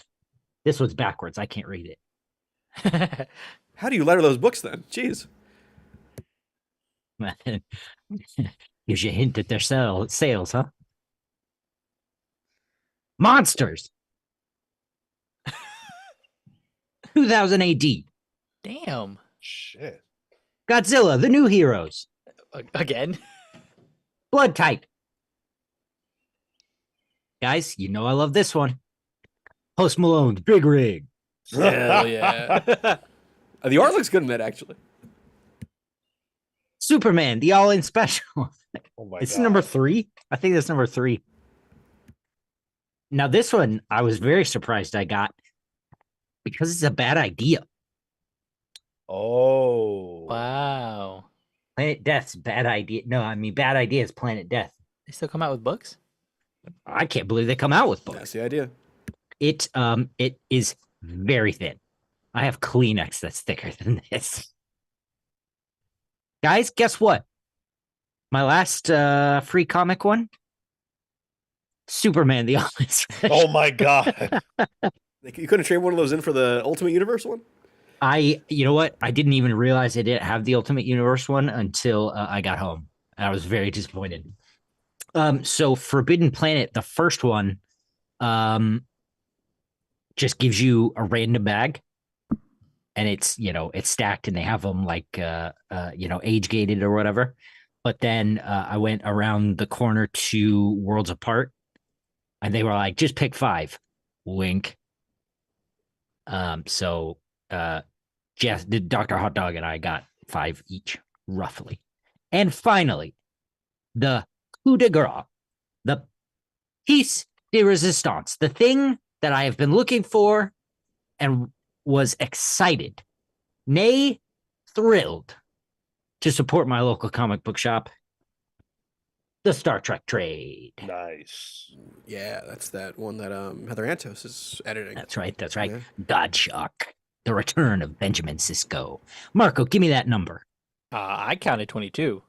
Sounds right. 1. Oof. Damn. I did not expect that. You showed us half this stack. We say Has my ooh. stack even gotten that Sean's saying ooh like his stack of paid comics hasn't been that big before. Word. I'm not sure. No, I must have been. No, it's definitely hit 22 at some point. at least early on. Probably at some point this year. Check for you right now. Yeah, I think I got 22. Yeah. That is winner Ted H with 15. Wow. Holy Yeah, shit. truly, it's just because I went with another person. You get no prize for that one because there are no codes. Sorry. Go That's on the yeah, website. sorry. You can get all of them on their aforementioned apps, I think. Cale J Sage asked, "Did you get the Kagurabachi?" Nope.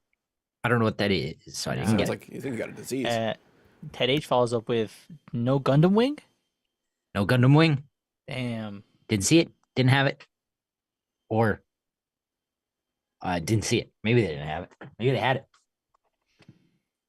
Whoa, Jeremy Kudo says I was only allowed to pick 2 comics at Free Comic Book Day. What a fucking Wow. rip. 2. Just come Most back of with the mustache. hey CW Gordon, I got the 2000 AD. I showed it. Don't come at me. He's only allowed I'm to not pick a 2. Brit. He was only allowed to pick 2 because Diamond forgot to ship the rest. Yeah. It's delayed. Ted was saying that other Ted was saying I think at his shop in is it Hong Kong, they could only pick 5. Total? Hound, yeah, Hound says 3 at his LCS. What? You're at the big box shop though, Sean. So this is different. No, I'm not getting anything. I'm not going to be able to get anything. I don't even know how Midtown Comics does Free Comic Book Day at this point because I have not participated in so many years. They do the bag. They just give you a bag and it usually has every issue in it. That's pretty much what mine was. Yeah.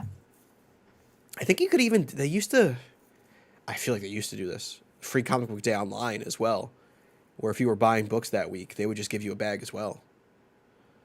Huh. At least when I used to order I my feel weekly like comics. I recall that. Yeah. I mean, we're actually. going back a decade at this point for me, but like when I used to order my comics online through Midtown. Oh, they are the same Ted. I thought that was true. Yeah, Ted Wong and or TW. What? Ted Wong and Ted Hong? No, He's Ted H here. He's Ted W on the on the Discord. Discord. Yeah. Also, we are the same Ted implies 2 people. what are you, Venom? Like, what's going on over there? We are one. Got that? They're brewing that symbiote in Hong Kong, I guess. Jeez. Oh, technically, previously Panda v Panda, right? Yeah. Previously. Currently. No, still. Still, Yeah. We got it'll three always- to this it'll always day. be- personas now. Yeah. Yeah. continues to be. Yeah, don't get their pronouns doesn't- wrong, right? You can't take the panda away from them. It's part Maybe of the the origin. Maybe the H and the W are the V panda. Oh, H is a panda, W is a panda. Collectively, they're Ted. Whoa. Cracked it. Whoa! And you know what? The story had 2 brothers in it, so This is like me trying to figure out how many people are in one field profile. With all these poly people out there. Jeez. nice. I don't know what that means. Arjun says, are y'all going to Free Comic Book Day? Well, Cale made it to his because Cale lives in another world. And the rest of us, I mean, I don't think I will be because by the time we're done with our day here, my LCS will not have what I want, I don't think. Only one way to find out, Sean. Dude, I did that. I don't remember what year it was. I remember. It was yeah, and I got fucking nothing, dude. I was so disappointed. Sounds like a good vlog. Man, then I'm gonna get kicked out of my LCS on top of that. Not if you're sitting outside. For vlogging. Yeah, but it's about time. Yeah. We need What to if we we're need to big help planet, we maybe? need to get you a comic shop where you can build community. Fuck Not- that. Not the Walmart. You just said of how good that comics. was in the diamond thing. Not for him. He wants to go I'm in and out. presenting. I'm presenting. I'm Gotcha. not Do as I speaking say, not as I personally. do. Got it. I would love a comics community, but only if I ran it. I only like things that I run. Because everything else is run shit. Look at all these other comic book YouTubers.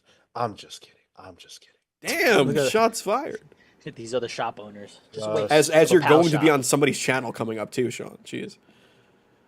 Oh well, Near Mint Condition is one of the greatest comic book YouTube channels in existence. Weren't you going to be on was that announced, the other one? Somebody mentioned it in the chat earlier, so I thought it was announced. Omnidog. I guess he talked about it. Yeah, I someone don't. mentioned in the Yeah, chat. Yeah. Omnidog's great. I love Omnidog. Um, Near says, "Morning pals, deep dive was fire. It was playing in my dream while I was asleep." Yo, Wow. no joke. Last night, I had a dream and went to a gas station that sold a spinner rack of comic books. No I'm I've done not way. that. even I've been joking. there. I've been to That's that gas station. And then I I'm not also, even in real life. in the same I'm dream, I not also, joking. yeah, in the same dream, I went to the bathroom and then I had an extra arm where my dick was supposed to be. I don't know what's going on. I have weird dreams, guys. There's a whole separate podcast I could talk to you about that. dude. I was in that same It was gas like, station too. oh, okay. I thought you had the one with That's just the that's hole in the just third my stall, right? bathroom. Yeah, I was the hole in the third stall. It's like a I Bob Yelena situation going on. Sharing dream. All right, different podcast. Um, Mike Hank says, "Really hope you guys do old reader, new reader, Bone." Yeah, Omar mentioned wanting to do that with me because I've never read Bone, so he was like, "Oh, we should." Oh, yeah, yeah, Yeah, yeah. That'd be good. Nice. especially now. Now would be a perfect time for me to read that. I don't know if you saw that video that was going around that like I can't remember who did it. That chronicles like the history of Bone. It's Oh, yep. a great view of like probably the direct market too. I gotta watch that. Yeah, It was short. It was short. Like yeah, I watched it brushing my teeth, but it was great. sick. I'll have to check that because I don't know anything about Bone, so I gotta brush up. You're Um, gonna like it. that's what I hear. That's what I hear. We've got one more thing to get done, one more piece of business. For anybody who missed it, after this live stream is over, so in just a few minutes, we're gonna use the bathroom, the little boys' room, and things of that nature, and then we will be back live again. So maybe at 1:30 at this point. Um, to review Thunderbolts. So if you haven't seen it and you want to hear our thoughts, or you have seen it and you want to hear our thoughts, either way, we will be live for you guys with that. I also announced some changes to the Patreon earlier that bear repeating for those who missed out. The $20 tier now, the Best Pals in the Universe tier, now includes the ability to present a topic each month that we will tackle on the show. Each one of you can do that once per month. And then in addition, if you have been a member for 6 months or greater, retroactive, you can get a new chapter in your character story or a revised origin or whatever, whatever's clever, whatever you want. But you do have to reach out and say you want that. So if you do want that and it applies to you, please reach out to us and we will get that sorted for you. The last thing is shouting out the rest of the patrons who support us so diligently week in and week out.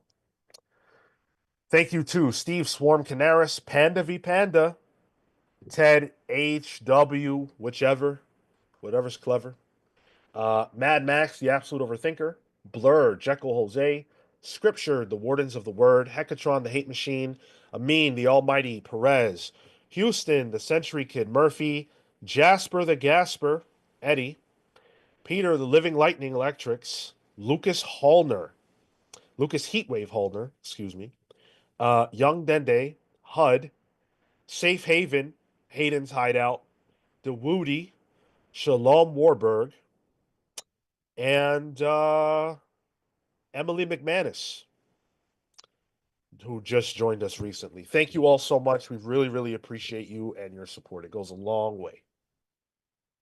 Sean, before we stray too far from the patrons, for our 5K, we got a meet cute story, a fanfic written up by one Catherine Stars that I wanted to share a snippet of because I thoroughly enjoyed reading it. I don't know if anyone else got to it, but frankly, I'm flustered. can I ask you a couple questions? So first of all, how long is it? It's 4 pages. Okay. And there's dialogue. Yeah. Okay, cool. Read your snippet, but I think we We can. we've got to do something with it. Yeah. Yeah. Oh, okay. Unless you want to hold your load for the money shot when you guys can. Man, Well, for me, Whoa, yeah, whoa, of wait, course. whoa. I just think it'd be really fun for you and Cale to do a live read. Oh yeah. oh, I will Oh, gladly read oh. stage directions or whatever the file. Oh yeah. Oh Maybe yeah. we should just hold for that. That's what I'm Let's saying. do it. Let's edge. Let's just do that. Let's Let's edge just it. do that. We'll do that. I'll rehearse my line scale. Great. Why? You'll have the script. Do we you guys think we just do it here live on the show, or you think we We got a lot to do today. no, sorry, I didn't mean today. At some point. at And some point. Yeah. Sure. Sure. Yeah. Yeah, why sounds not? fun. Yeah, that sounds fun. Let's see how quickly the viewer count dies when it realizes you have the headphones on for this one. Kale's gonna get just as red as he does in the story. Oh God. No. I might have to take my headphones off. Yeah. We'll flag you down, Tyler. Like, come back. Ooh, C.W. Gordon brings up a great point. We could do it for Mark Wade. Be a good way to get him to come back. You know, that was the weirdest experience I've ever had.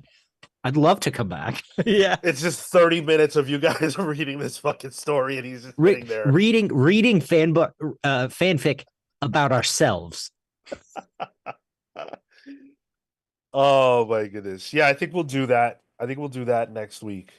Sugoi Death says, I have to perform it while doing my backflip. Hey, Sugoi Death, why don't you go Sugoi Death? That'll be Cale's final performance. I like how doing the backflip out of the question. Reading his own yaoi. That's fine. Yeah. Well, It's, hey, listen, it's way easier for me to fall in love with a dude than do a backflip. At this age, come on. Come on now. Mark Wade can be the narrator. Yo. I did something similar to my college professor in college. I made him read a really weird thing in front of the whole class. Hell yeah. So I had to just explain what a rubber fist is used for. Hell yeah. Uh-huh. Catherine says, make sure people know I didn't do it because I ship it. I was challenged Okay. to do it. Okay. Damage control. what the hell? It's fine, Catherine. All right. Okay. What the hell? I know Catherine personally, so I know that's bullshit because A, it's bullshit, but also she's done this before. In another situation that I won't go into right now, but she's done this before, and I might be the only person in the world who read that. I don't know, but this is what she does. This is what she does. And like, listen, look at me. And then look at Marco. Are you going to tell me you don't ship this? Like, what the fuck? Earlier at the very start of the stream, we were getting comments that we're starting to look like each other Come on. I've gotten your names mixed up on the multiple on the times. stream. C.W. Gordon says, Kingdom Come indeed. Oh my God. Jeez. Wow. Well, this podcast is coming to an end, but our day with you is not done. A climax, as it were. There you go. We will be live again at 1:30 to talk about Thunderbolts. So, about 10 minutes or so of a reprieve before we are back. I hope to see a bunch of you there. Hit the like button on your way out. Make sure you tune in on Monday. Pals Previews, 1 p.m. Tuesday, we are doing nothing. Thursday, Pals Polls. Hope to see you for Pals Polls. And then before you know it, it's Saturday all over again. We're back here with the deep dive, with the live read, and everything else. Thank you guys for hanging out with us. Hope to see you again in about 10 minutes for our Thunderbolts review. Until then,